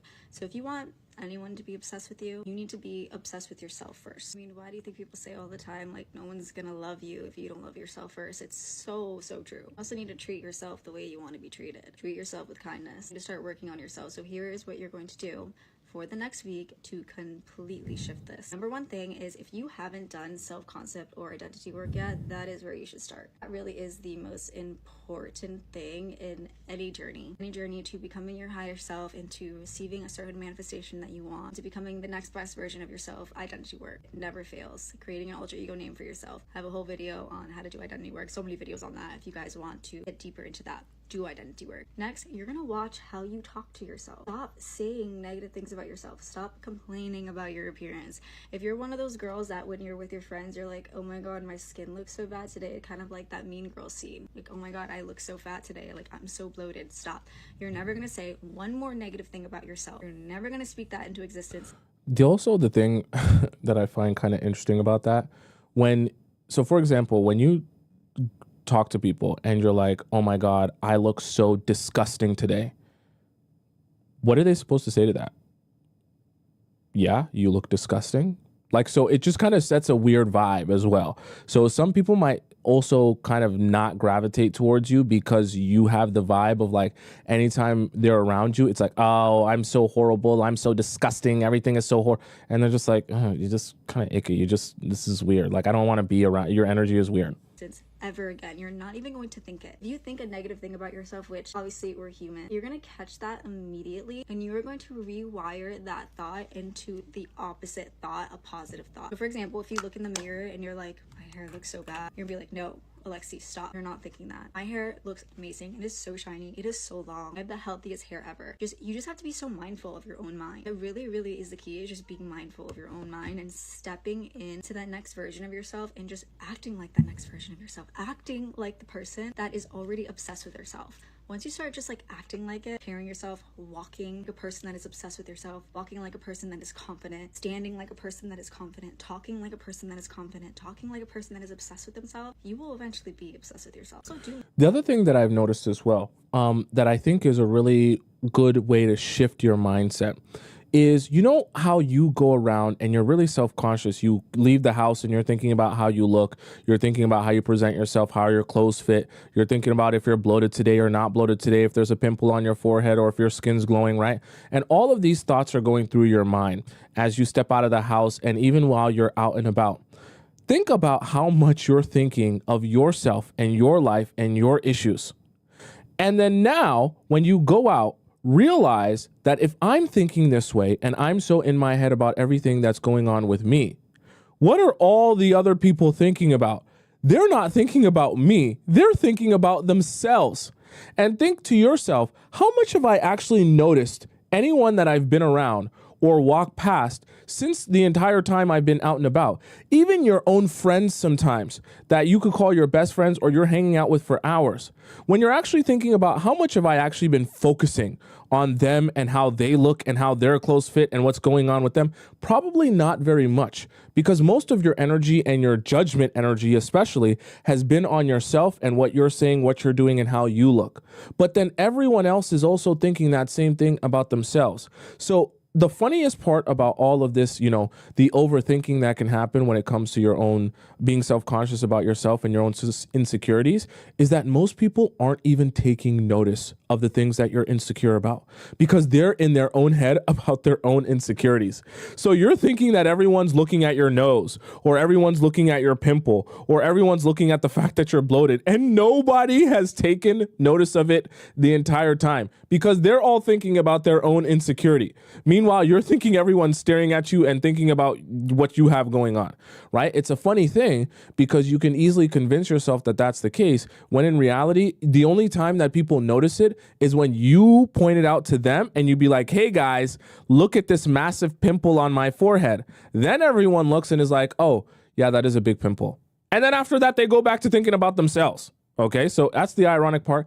That realization has helped me not be so like hard on myself, and also not be so insecure about my own insecurities. Because at the end of the day, honestly, nobody cares. Like, people don't care as much as you think that they care. Okay, so let's hop into our next segment of the day, which is a very, very special segment. Those of you who are OG members of the Players Club community know exactly what time is coming up. Please, if you are watching the show and you know what time it is, spam it up in our chat, and don't look at your clock. Don't look at your watch. Don't look at your phone. Don't look nowhere else in your entire home. It's a special time. It's an amazing time. And if you don't know the time, I'm going to tell you the time.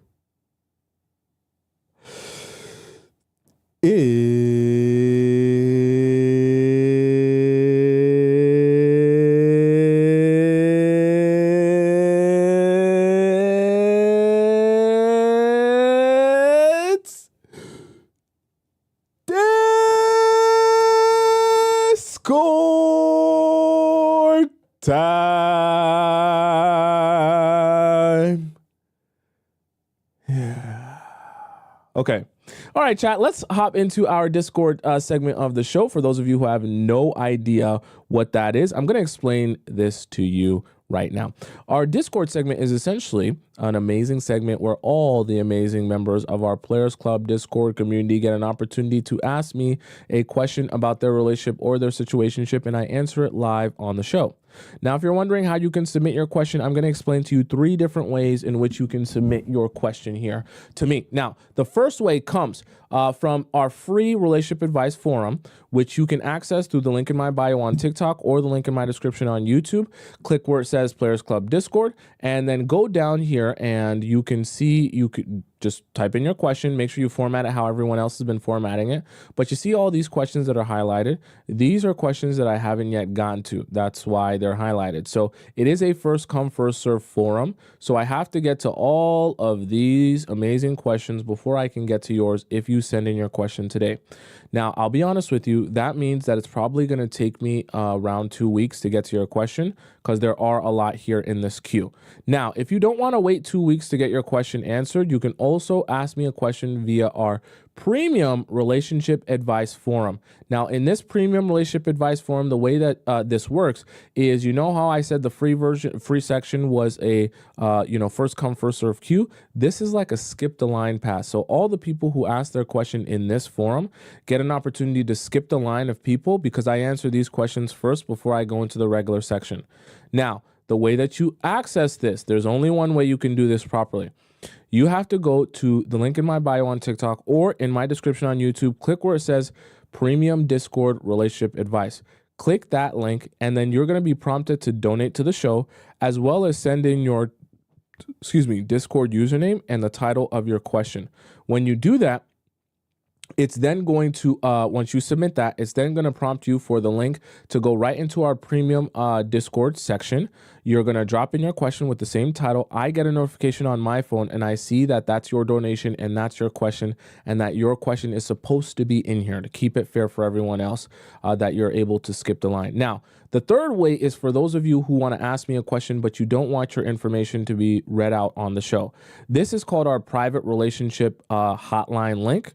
This is in our Discord here, this link, but it's also available in my TikTok bio or the link in my description. You can click that link, type out your question as long as you want, send it in to me, and then I respond with a voice message. And I send that back to your email that you use to send in your message, okay? No one else sees the question except for me, all right? So those are your 3 different options to send in a question to me to get answered. Now, these, I do believe I answered it on our last show. These is just a little bit of a confirmation from Missy America that they were done, right? And let me just make sure they're okay. Yeah, we got through all of these. So we do have, I did this one as well. Let's go into our free section. All right. So we have our free section right away. All right. So we can start working on some of these. Thank you. Thank you. Thank you. All right. So I do believe that one was marked. Let's start off. We doing this one now? Yeah, we got it. Oh, no. Did we do it? What is going on here? Am I his wife now? Let me see if I did this one. Last month. No, we didn't do this. Okay. Let's start off with Kat. So Kat says, hello, Tomisin. I'm 29. He's 39. We are a year plus in our relationship. Last month, I had this different hormonal disorder that causes a lot of pains for me in my stomach. Then he told me to go to the general checkup. Then I realized I have a fibroid around my womb. Okay. Ovarian cysts and other hormonal issues already. That really scared the hell out of me and breaks me because I'm not yet married nor have a child. With immediate effect, he started following me to the gynecologist appointments and got involved on how everything can be regulated. Then a few weeks after being treated, after weeks of being treated and being fine, we had pineapples, and guess what? I got pregnant.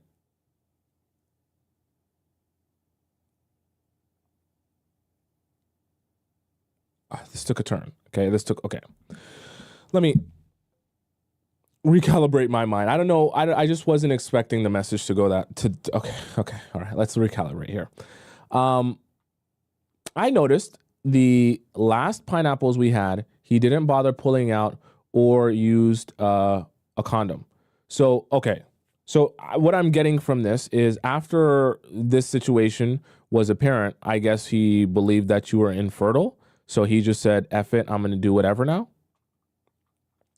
And when he came inside of me, he said I should not stand up immediately and stay in the same position. Wait a second.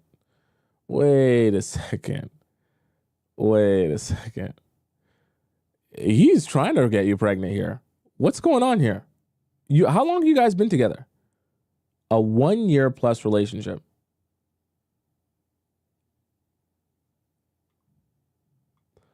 I think he did this because he saw how I broke down when I saw the test results and I cried about me not having a child yet and having this kind of hormonal imbalance. To be continued in the comment section. I have not told him I'm pregnant yet, Tomisin.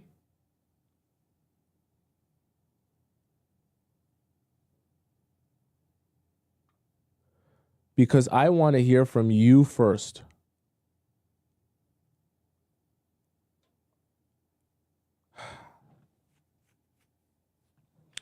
Okay. All right. Let's continue reading. He hasn't come to see my parents. The last time I asked him, what if I get pregnant mistakenly? He said he won't ask me to remove it. Then I'm his wife already. I think based on most cultures and even religions, I don't think that's how marriage works. Tell me in the chat if you're of a different culture or religion or background in which that's how it works. But from my understanding and knowledge of different backgrounds and religions and cultures, there is no place where you become someone's wife simply by getting pregnant by him. Okay, maybe I'm mistaken. But anytime I tell him to come see my parents, even before this pregnancy, he doesn't take it serious. But he wants me to let my mom know we are dating. Your mom doesn't even know you're dating yet, and he's putting a... Okay. My mom knows him from afar. He actually dated my mom's friend's daughter before. The girl left him and got married to another man because he wasn't financially okay then. So I think he doesn't want to come for the traditional wedding or instructions when I'm not yet pregnant for him. Chat, those of you, because we're all from different parts of the world. Can someone please explain to me, is there a part of the world or a culture in all seriousness, where you only consider marrying the woman after she gets pregnant for you? Okay, because the way he's describing this, or the way you're describing this, I should say, Kat, in your message, it's making me feel like he's saying this as if this is some regular occurrence. Thinking my mom won't have a choice than to accept him, that I be his wife. Now I'm in his vicinity. Since last month, I did my fibroid and other hormonal treatment, which is not too far from my mom's house. Should I go back to my base, which is 4 hours drive to his place, and reveal it to him on the phone that I am pregnant? What? Or should I tell him now that I am close to his place, which is my mom's house? Because I don't want to be spitting around, I think you meant to say spiraling around the house, and my mom notices, oh, you mean you don't want to be throwing up around the house and your mom notices you're pregnant? Okay. And lastly, how should I go about him coming to do the traditional wedding? I'm so confused and skeptical. Okay. Did I do this? I don't remember doing this.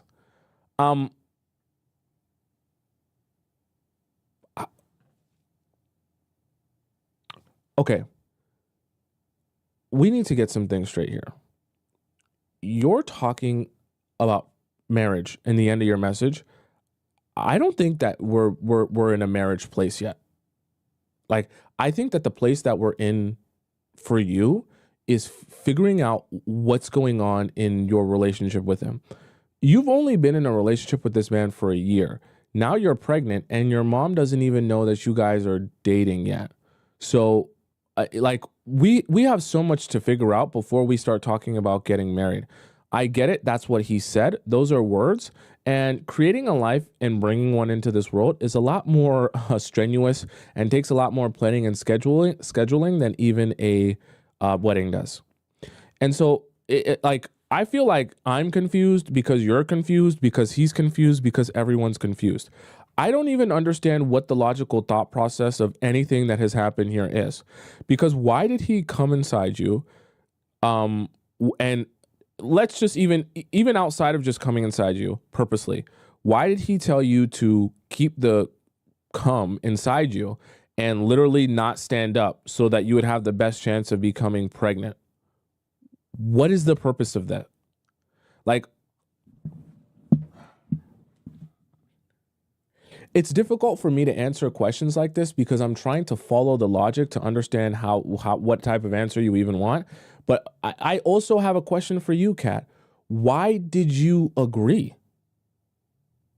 What was your desire there? When he's telling you don't stand up, I just came inside you. Why did you, what was going on in your mind? Were you in agreement of this? Were you like, oh yeah, great idea, I want to become pregnant? Why were you also I don't understand. I don't understand what he wants, and I don't understand why you agreed to his ask here. So I'm confused I feel like you left some sort of conversation out, because never once did I hear a conversation of you guys being in agreement that this is what you're trying to go for.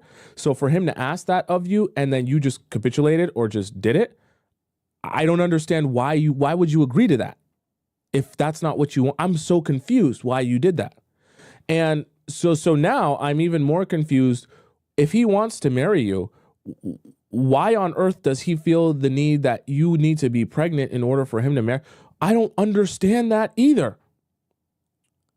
You're saying here that he thinking your mom won't have a choice but to accept him if he gets you pregnant. I don't understand what's going on. I don't understand why does he, okay, first of all, why hasn't he met your mom? Because your mom doesn't even know him, right? Your mom doesn't know him and has never met him. So why doesn't he meet your mom first before he decides on coming up with some scheme or strategy to get her to accept him? Why doesn't he get her to accept him by just meeting her if he hasn't met her yet? Why is his means of getting her to accept him to get you pregnant? What is the logic there? Okay. let me give you your actionable items because we're going to go in circles forever with this. What you need to do. You're in his vicinity right now. I mean, you sent this message during Christmas time. I wish you would have just donated to the show and made this a premium question so I could answer this sooner.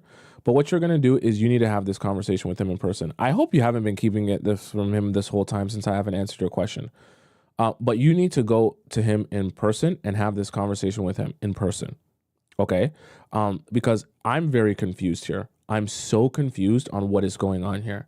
And see, you've now put yourself in quite a conundrum because you just identified that it would be very difficult for you to have a baby, but now you've just gotten impregnated by a man who is not married to you and is like, we're not even sure, like you're only in your first year of your relationship with him. Your mom doesn't know him. You don't even know what you're going to do here. But now you're also factoring in that you're scared to do anything that's not just having the baby, because now you're probably thinking, when is the next chance I'm going to have a baby? So now you're thinking about that, but that's not how you should be thinking when you're thinking about bringing life into this world. The first and most important thing you need to do is have a conversation with him, get some clarity and understanding of what is the goal here. What are both of you even shooting for? And come up with a course. Like now, this is the fun time is over. You better start sitting down with him and planning the next 1 to 2 to 5 years of your life here. So the next year in terms of having the baby and what that's going to look like, and then the next 5 years. That conversation needs to happen the next time you see him. Ain't no more. You're 29 now, right? He's 39. Fun is over now. Now you're going to have to start talking about your 5-year plan together. And if he tells you, oh, that stresses me out, boy, oh boy, this is not going to end well, because this don't make a damn bit of sense. If you're not ready to talk about no 5-year plan, you can't have a conversation with him in person and then send me another message after that. Okay. Let's go on to our next question here, which comes from LP Baby. All right.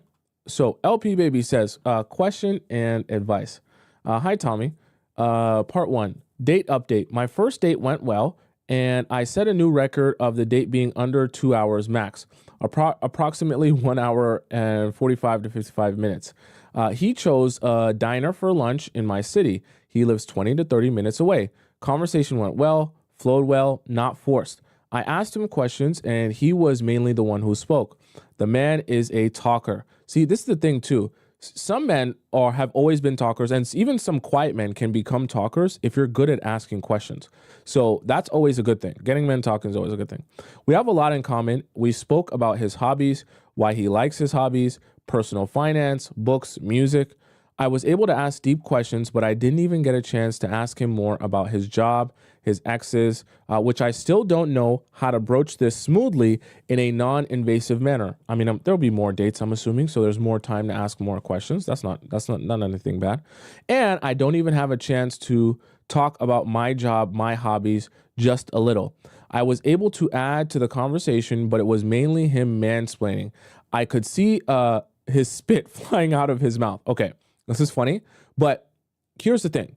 I know that there can be a little bit of a feeling of, hey, I want a chance to talk about me here. Like, when you're there and he's talking so long and he's talking so extensively and so detailed about his life and what he wants and all that stuff. And you're thinking, I want my chance to share as well. I know that you want that. But what I want to help you understand and to make you put your mind at ease is that coming away from a date, feeling like you understand and know a man more is always better than coming away from a date and feeling like, oh, I got to talk about me. Because the number one thing that you don't want is to leave a date feeling like, oh yeah, that was great. I had a great time. But you don't actually know the man that you were on a date with. Are you following me? Because that ends up being more dangerous to you in the long run than getting all of this information from him in the beginning. And then after you understand who he is and understand that you can trust him, then you start sharing about yourself and you can get your opportunity to feel good on the back end. But right now, we're ensuring that he is who he says he is, and we're ensuring that every story that he tells you can be corroborated. And you're seeing if you can find any inconsistencies in what he talks about, right? So this is a good place to be in. He paid for the lunch. It was the sexy. Sexy the way he kind of just grabbed the bill immediately and out to his side. After the date, he walked me to my car. I drove myself. We hugged. He sent me a text shortly after our meetup saying if I made it home safely and good luck with my activities. I had that day and to call later when I'm free. Oh, I hope you didn't call him. Let him call you. I responded hours later saying I'm free to talk during the evening. I was not going to call that man. He's the one who wanted to talk to me. So I figured if he wanted to talk that badly, he will call me. He called me when I said I was free to talk. So see, that's great work. That's great work. That's great work. That's great work. You see, you didn't fall for the trap. The trap is when he tells you, you call me, you contact me to talk, don't do it. Let him reach out to you if he really wants to talk to you. He's the one that said it, right? So let him reach out to you when he really wants to talk to you. Don't fall for the trap. We, mainly he, spoke for an hour and 30 minutes. It was just him talking. This man loves to talk. Please advise me on how to put the brakes on him and should he want to speak on the phone again? You mean like, so if he calls you to speak on the phone again, like, should you actually like say chill, I don't have time or whatever the case may be? I feel like 1 hour, 30 minutes is a bit excessive. How do I say I enjoy talking to you, but I can't at the moment, but I love to speak more in person? How does this sound? So let me answer this quickly here. When it comes to that, if you actually don't want to spend too much time on the phone because you want him to be inclined to ask you out in person, you can just tell him that I don't really have time. When he asks you about talking on the phone, you just say, I don't really have time to talk on the phone. I'm a little bit busy now. Right? And then you can also say that, honestly, the best, like, I hate doing that because I hate being busy, too busy to talk. But the best way, the best version of me is always like in person. Just leave it at that. So like you mentioned there, and he'll put two and two together and he'll ask you out on a date if he really wants to speak to you. So that's the way I always advise to go about it. Another question, after speaking on the phone that evening, after our date, he told me he should let me go to bed and he had a great time and wants to see me again next weekend or next week. Okay, if that's the case, then just say, okay. All you have to say is, okay. I told him, yes, I would love that, but I can't the week he suggested, but I could next weekend. He said that's fine and to let him know my availability as next week progresses. He said he will still text and talk on the phone if that's okay with me. That he would really like to keep communicating and that he hopes, I think you meant to say that that's okay. I said, yes, of course, I would love to keep communicating with him. I'm slightly confused / frustrated because I told him the days for the week of the 24th and the 25th of January. I was free, but didn't want to press him to make plans. How should I proceed? Should I just let him cook and let him initiate the date the following weekend that I'm available? At this point, yeah. In the moment, I would have just said in response to that, say the days that I'm free next week, like I said before, is the 24th and the 25th, right? So you could have just reiterated it in that moment. Obviously, the time has passed. So now, yes, I would have just advised to let him go about it how he wants to go about it. If he remembers that date or he remembers that next week is now happening, and then he'll continue to go on to ask you about going on a date that week. And then you can reiterate your free days. I really want to see him, but based on what I've learned from the Players Club, it might be best to let him initiate and suggest the next meetup 100%. Is this correct? 100% correct. The reason I am so busy is because I have a job and I am also a dancer on the side, not a stripper, but the costume is on the revealing side, belly showing and sexy. So what are you, a belly dancer? I have a dance showcase upcoming this weekend and wondering, also not a belly dancer, if it's too soon to suggest he come to see me if he's interested and available. Don't do that. Don't do that. We're going on date number 2. Don't do any suggesting about anything. Let him do all the suggesting about everything at this point. Or is this too or too much? Yeah, don't do any suggesting. I don't want him to attend only because I feel it's too soon and getting to know each other. My family will be there and I have to focus on my performance, and I will want to focus on being present and social with my dance sisters / industry associates / acquaintances. Also, ever since meeting me on our date, he's been texting me good morning and good night and making conversation. Okay. He seems sweet and interested in me. I know he enjoys talking about himself. He likes to use colorful vocabulary when expressing himself. Basically, he swears a poop ton, which I find endearing and relatable, right now at least. And he gave me hints that he has a temper / short fuse, so something to keep an eye on, right? If he's mentioning that, it's clearly a reoccurring theme in his relationships. So something to also note. When you're asking about his last relationships, see if you can get this information out of him. Because anytime someone is mentioning to you from the very beginning something that they struggle with, usually they're understating it. So definitely see how true this is in his last relationships to get an understanding of where this level is at. With incompetent people, so yeah, get an understanding of what this really looks like in his other relationships.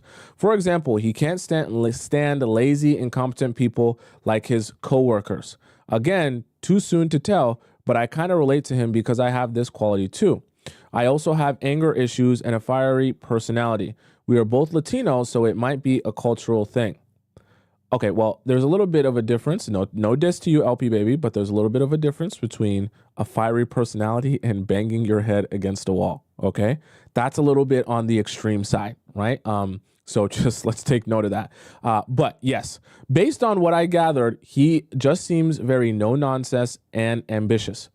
Please advise me in what specific questions to ask and gauge his character as I meet with him the upcoming weeks, as if I were your daughter who you want to get married off to a good man. Okay. So these are in summary your questions, right? So just let him cook. For this, yes, just let him cook. Number 2, how do I use the listening info and extraction technique well? Do I just continue asking deep questions in a smooth, organic manner, zip it up and make mental notes? Precisely. And specifically, the thing that you're going to want to extract here is this information, right? Because him mentioning this, I'm not saying that it's necessarily a cause for concern, but this is information you need to have now. Because let's see, he's talking about his short fuse and temper with his coworkers, but you need to understand, how does that transfer to his relationships? In his relationships, does he have a short fuse and temper when someone who is his partner, romantic partner, he feels is not understanding or not getting it? If that's the case, what does that look like? How does he deal with his temper or not deal with his temper?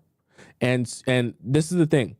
When it comes to this point and you're asking him about his past relationships as it relates to this, I want you to be like a very non-judgmental therapist. This is the time where I want you to encourage him to tell you the horrible of the horrible things. So if there's anything he regrets, like, this is where you start asking him things like, oh, so or were there any times where you were like so angry that you kind of like regret what you said or you did at the time with your ex? Now, obviously, you're not going to make it seem like you're trying to extract some information as you're doing it, but you just want to make it in the flow of things. See if you can get him to admit to something he's not so fond of in action, because that's going to tell you a lot about how that could manifest itself in his relationship with you, right? So that's a very important thing to extract from the next meeting. Specific questions to gauge a man's, aka my new man's, character and temper. So exactly as I said. How to nicely set a boundary that I can't talk past a certain hour, 10 p.m. And how to nicely say I have to stop speaking so I don't hurt his ego. I am okay speaking on the phone lightly. I just don't know how long is appropriate given we've only known each other for less than a month. So my advice to you would be, whenever he asks you to talk on the phone from now on, if you actually do want to talk to him, tell him I really do have to go at 10 p.m. or whatever thing. So as it gets to 9:58 and he's yibber yapping, you're at some point going to have to interject and say, okay, I love talking to you, but I do have to go and da-da-da. It's okay to cut it short, right? You're not here to give him the best experience over the phone. You want to make sure that you still leave some desire to go out on a date with you. So you're just going to have to get good at interjecting and saying, yeah, I got to go to bed now, or I got to go do this and I got to go do that. Recall, I'm one of your self-proclaimed pupils and I've watched almost every hour of all your shows, almost finishing up. So I think my main point is learning how to apply your teachings out in the dating field. Oh, and learning how to stop being crazy jealous, managing my anger issues too. LOL. Please guide me and advise me as if I'm one of your daughters that you really want to marry off to a good man. Thank you so much. Oh, Tommy, it's hard to match his energy and his texts and love reacts. It's very hard to scale back with texting because I sent him a pic of my work and he responded with a compliment and more text bubbles, and I haven't replied because I don't know how to even proceed because my default is to comment and reply to everything I wrote. For example, this. Don't do it. Don't do it. I know that is what you want to do, but just summarize. Send him back one paragraph, right? Something small. You don't need to go crazy just because he's going crazy. Let him go crazy. He's a man. Let him go crazy about how much he loves you and how amazing he thinks you are. And you can just say, thank you. I appreciate that. Yeah. Just leave it at that. I know it's hard. I know you feel like a bad person. And the craziest part about it is when your strategy works better and better and the men fall deeper and deeper for you, you start to feel guilty because your strategy is working so well that you feel like there's such an imbalance in how much he likes you versus how much you like him. But that's okay. It's crazy because when you finally find the situation where a guy likes you so much that you don't have to be in an anxious state, you can almost kind of feel guilty for knowing that your strategy is working so well that you don't have to be anxious anymore. Okay? All right?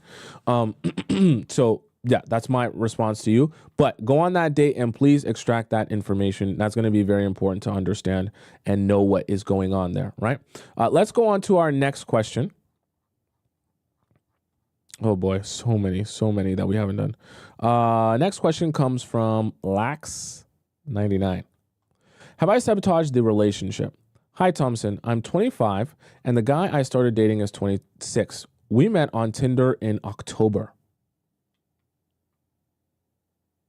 The first time we met, within the first 5 minutes, he told me his dad recently passed away from cancer and that he was adopted. I followed your strategies and let him do most of the talking. Then when we went on date number 2, we kissed and I let him tell me, I let him talk and tell me we've met 7 times so far. I think I did this one. Yeah, I did this one. Yeah, I did this one. Sorry, chat. That was a repeat. I think someone posted twice. I did that one already. Thank you, Lax99. Okay, let's go back here. LP baby, I'm gonna put a mark in yours because I want other people to get their question in and get their question answered as well. I'll answer yours next time. When to say I love you, a non-girl. When is it appropriate to say I love you, and what does that actually mean? Obviously, if it is said too early, it is love bombing. Whenever I feel good about a guy, I always have the intrusive thought and urge to say it. Are you talking about like on a first date? I need a talking to about how this is very bad. You want me to scold you? And what repercussions will there be if I do so? So please lecture me. Also, how do I know if and when if a guy says it, if he is genuine? Should I aim for him to say it first?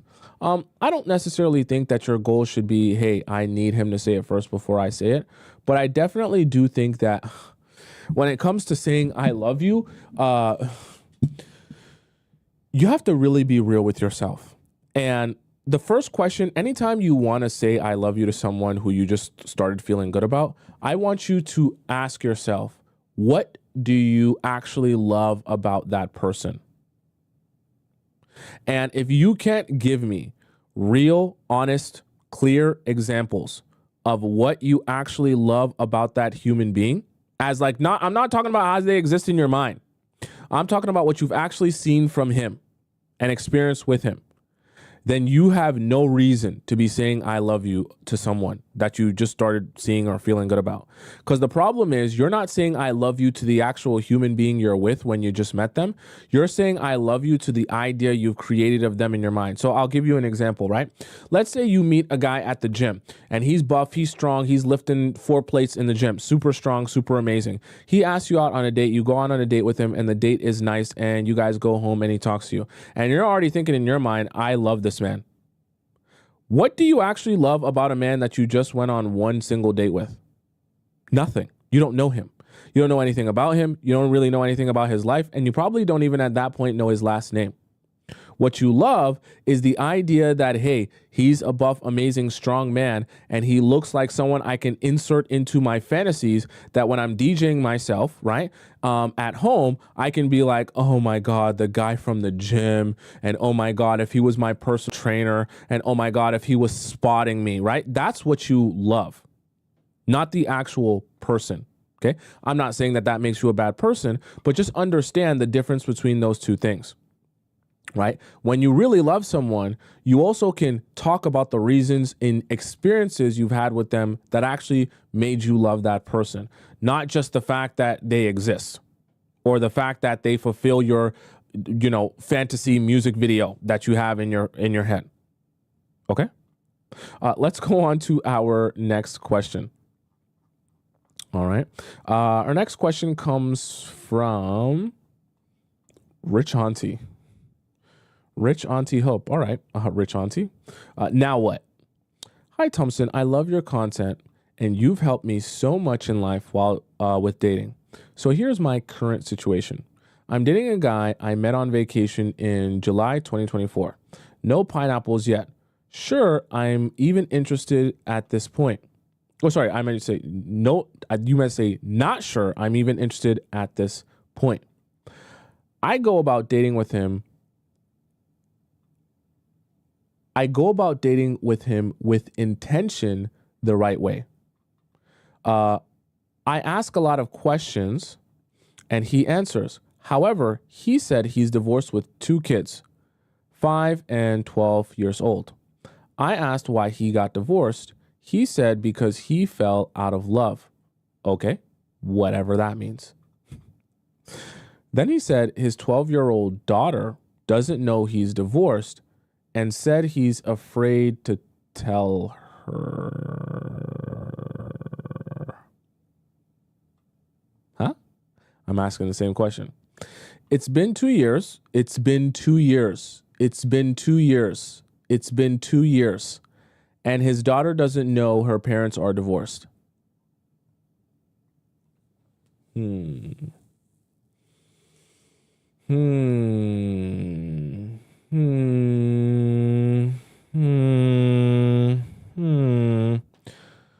Are we sure he's actually divorced?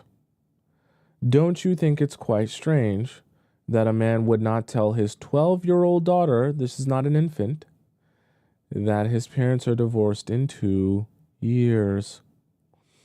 Chat, do you smell something in the air? How is that? Anyways, he's starting to turn me off with his answers, and I'm not sure if I want to keep dating him. Every date, he tries to include a hotel at the end of the night so I can sleep and not drive back home. Yeah, okay. It's so important to wait for pineapples and really see what you're dealing with. Sorry, is it so important to wait for pineapples and really see who you're dealing with? I agree. Should I keep dating him and give it a shot? The more I ignore him, the more he keeps calling me to set up dates. I'm already annoyed with him. So what are you asking me for? You're telling me you're annoyed with him? He has good money and seems great on paper, but he strikes me as a liar. What should I do? Rich Auntie. If you were rich auntie, why are you worried about how much money he got? You got your own money. In all seriousness, though, situations like this are a breeding ground for more to come. And I just feel like this is you're looking at an iceberg and the very tip of the iceberg, and there's so much more underneath. The reason I say this is because when we're talking about, I always talk to you guys about the logic train, and I talk to you guys about things that logically make sense based on how human beings think and interact and respond to things. And when you encounter someone or a situation that stops making a lot of logical sense, you have to realize that it's not because you're confused. It's because you're missing information. And if you're missing information, you have to realize that part of ending your confusion is getting those missing pieces of information. So in this sense, when we're talking about the fact that a man has been divorced, and in 2 years' time, he hasn't, oh, he loves his daughter so much. He hasn't been able to stomach the idea of letting him know that him and his mother are divorced. So he's been hiding this from a 12-year-old, not an infant, a 12-year-old for 2 years. Let's try and follow this logic train. Because this is where I actually like when people send in questions like this, and I love this question, Rich Auntie, because when we break this down, you'll see how the logic train makes no sense. So hypothetically, he's been divorced with his wife for 2 years. So let's make the assumption that if you're divorced with someone, right, then you're not living with them anymore, right? So he's not living with his ex-wife, as most people would do if they're divorced. They live in 2 different places. He has his own closet, his own house, his own things. She has hers. That literally means his daughter has to be in one place or the other. In which case, would it not be strange? This daughter is 12. One day she's going to be going to sleep at daddy's place and mom's not going to be there. The next day he's going to be going to sleep at mom's place and dad's not going to be there. What type of situation would even make sense? Because this is a 12-year-old. We're not talking about someone who doesn't have, like, their brain is developed. They understand what's going on, or is developing at least. And she understands what's going on at 12. So there is really no explanation for, yeah, me and mom have a separate house because we like those vibes. Children aren't dumb at that age. You can't convince them of foolishness. So I say that to say, the only way that this is even possible to lie about for 2 years with a daughter who is 12 is if, now this is where the logic train comes in, if he's still living with that wife or that ex-wife. Now, if we're following the logic train, it makes a lot of sense how it would be possible even to hide from a 12-year-old that you and their mother, that daughter's mother, are divorced. Because how is the daughter supposed to be able to tell the difference between them being together and them being divorced? So this is why I say the logic train is so important to follow, because it'll make it so clear to you what the most likely possibilities are and what the most likely lies about that explanation is, okay? Because logically, it don't make sense for them to be living in a different place. What does make sense, though, in terms of what the story he's telling you, is if they still live together. And in that scenario, why bother dating a man who is still living with his ex-wife? That's just like a breeding ground for messy confusion situation, no boundaries. Every time you guys have an issue or a conversation, he's going back to a woman and sleeping in the same bed, or maybe he'll say in a different room, than the woman who he has children with, who was once his wife. How is that supposed to be a sustainable situation for you to grow in? Okay, doesn't make any sense. You're adding a lot of extra unnecessary stress to your life. And my advice to you would be just cut him off. Just stop talking to him. Don't waste your own time. Don't waste your own energy. Let him figure out his own thing with his divorced, non-divorced, still living with her, still in a situation with her non-ex-wife. Okay, let him figure his own thing out. Let's go on to our next question here. Okay, our next question comes from, let's see here. LP Baby, once again, I have to pause here so I can give other people a chance to ask their question as well, okay? Not that I don't like you. Me, 20, dating a 29-year-old man for 2 months. Hi, it's me. I met this guy over an online app, and we vibed a lot and shared IG and called again. We talked, and then he started being freaky over text. We're in our first sentence here, okay? This is a whole run-on sentence, but this is our first sentence. We started being freaky over text, and I like that, so...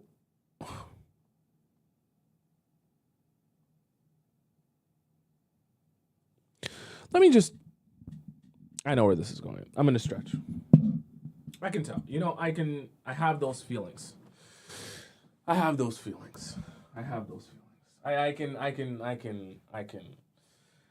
can feel it, right? When it's coming. Something's coming. It's brewing in the air. We met online. Immediately after meeting on, oh damn, my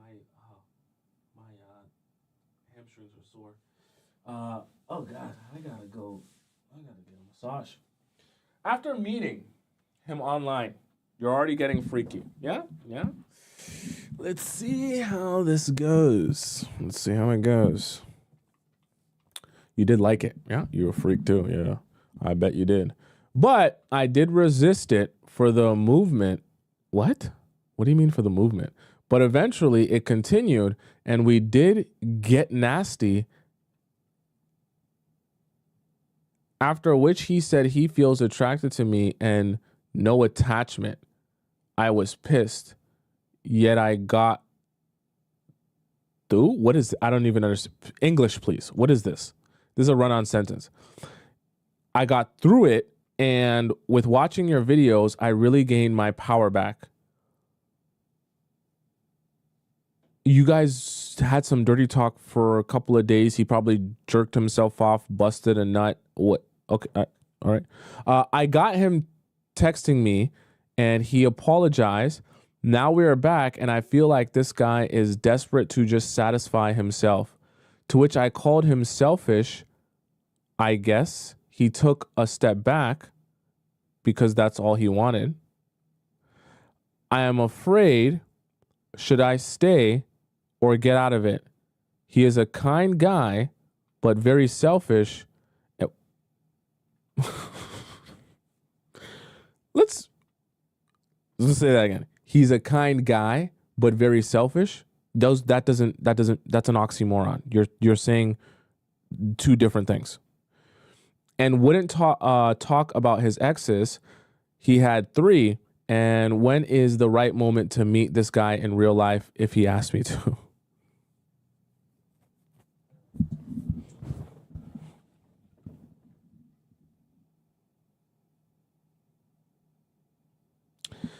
Don't meet him in real life.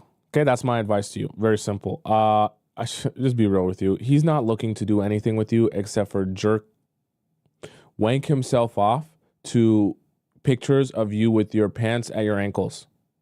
All he wants to see is you take out your camera phone, put it on your front camera, spread your legs wide open. Well, take your pants off first, spread your legs wide open, and put your fingers and your fist and your toys inside yourself. Then he wants you to turn around, go into your mirror, take pictures of you with your pants at your ankles of your entire body. That's all he wants from you. And maybe a couple of extra, and maybe he likes feet, maybe pictures of your feet, your bare feet and things like that, depending on what he's into. Then he's going to take those special requests that you gave him. He's going to wank himself off. He's going to bust some crazy nuts to your personalized free videos. And he's going to go about his business. That's just the honest truth. Okay. There's nothing else coming from this than that. And the most that would come from this is he meets you in real life and his requests become in real life requests. Okay. And outside of that, you won't hear or see anything of him because he don't give a damn about anything that's going on with you. Okay. He's actually, you want to know what's funny? I'll tell you the truth. I'm not trying to be mean to you. I'm going to tell you the truth though. The reason that he got upset when you told him that he's selfish and all of that after, only really asking for pictures and only really wanting to dirty talk with you. The reason that he's upset about that is because he honestly thinks it's a waste of time to talk to you about anything else that's not getting him to be able to wank himself off. So that's why he's frustrated with that. Like talking to you about anything emotional is pointless to him. So don't waste your time. Okay. That's the show for today. We ended it on a nasty note. All right. For those of you who have a question for me, feel free to ask your question, whether it be in our free relationship advice forum or our premium relationship advice forum or a private message sent to me. Any one of those ways is perfectly fine. All of those links are available in my TikTok bio, and also in the link in my description. Well, in my description on YouTube. Okay.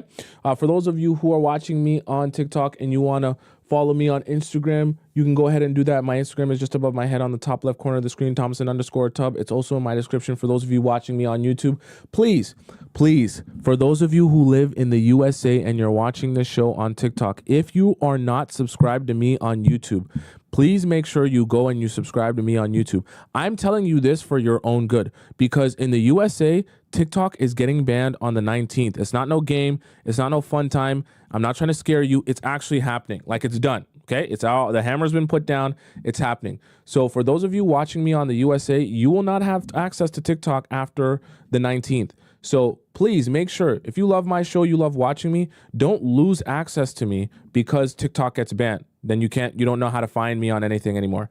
Make sure do you go over to my YouTube and you're following me there and subscribe to me there, that you can continue getting the flow of content when I post it, and you don't have to worry about missing out on anything that we talk about or losing access to me because you forget my username or something like that. Okay. Someone says, seriously, it's getting banned. Yes. In the USA, TikTok's not getting banned everywhere, but it's getting banned in the USA. I see some of you saying, but they might extend it.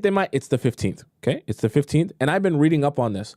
They actually did their last hearing to the Supreme Court, and the Supreme Court said nah. Okay, they said nah. They did, and that was their last chance. There is no extension. There is no nothing. There ain't no nothing. Okay, trust me, chat. I've been reading up on it. So my advice to all of you: go ahead and make sure you follow me there, and make sure you're subscribed to me there, so that you guys can get all of that information there. Right. For those of you who are watching me on, yeah, I already said that. Okay. For those of you who want to catch me live on the show, go ahead. By the way, my TikTok, my Instagram, my YouTube is just my name, Tomisin, Tomisin. And then you can find me there on YouTube to access me there. For those of you who are wanting to find me when I'm live, right on time, I'm live every weekday at 4 p.m. Eastern Standard Time. So make sure you are there and ready to go when I come on here tomorrow at 4 p.m. EST, okay? Until we meet again tomorrow at 4 p.m. Eastern Standard Time, I bid you adieu. Arrivederci, hasta la vista, sayonara, adios, ciao, salam. Bon voyage! And I'll see you again tomorrow at 4 p.m. Eastern Standard Time. I love you so much, okay? And I'll see you again soon, okay? Have a great rest of your day or night.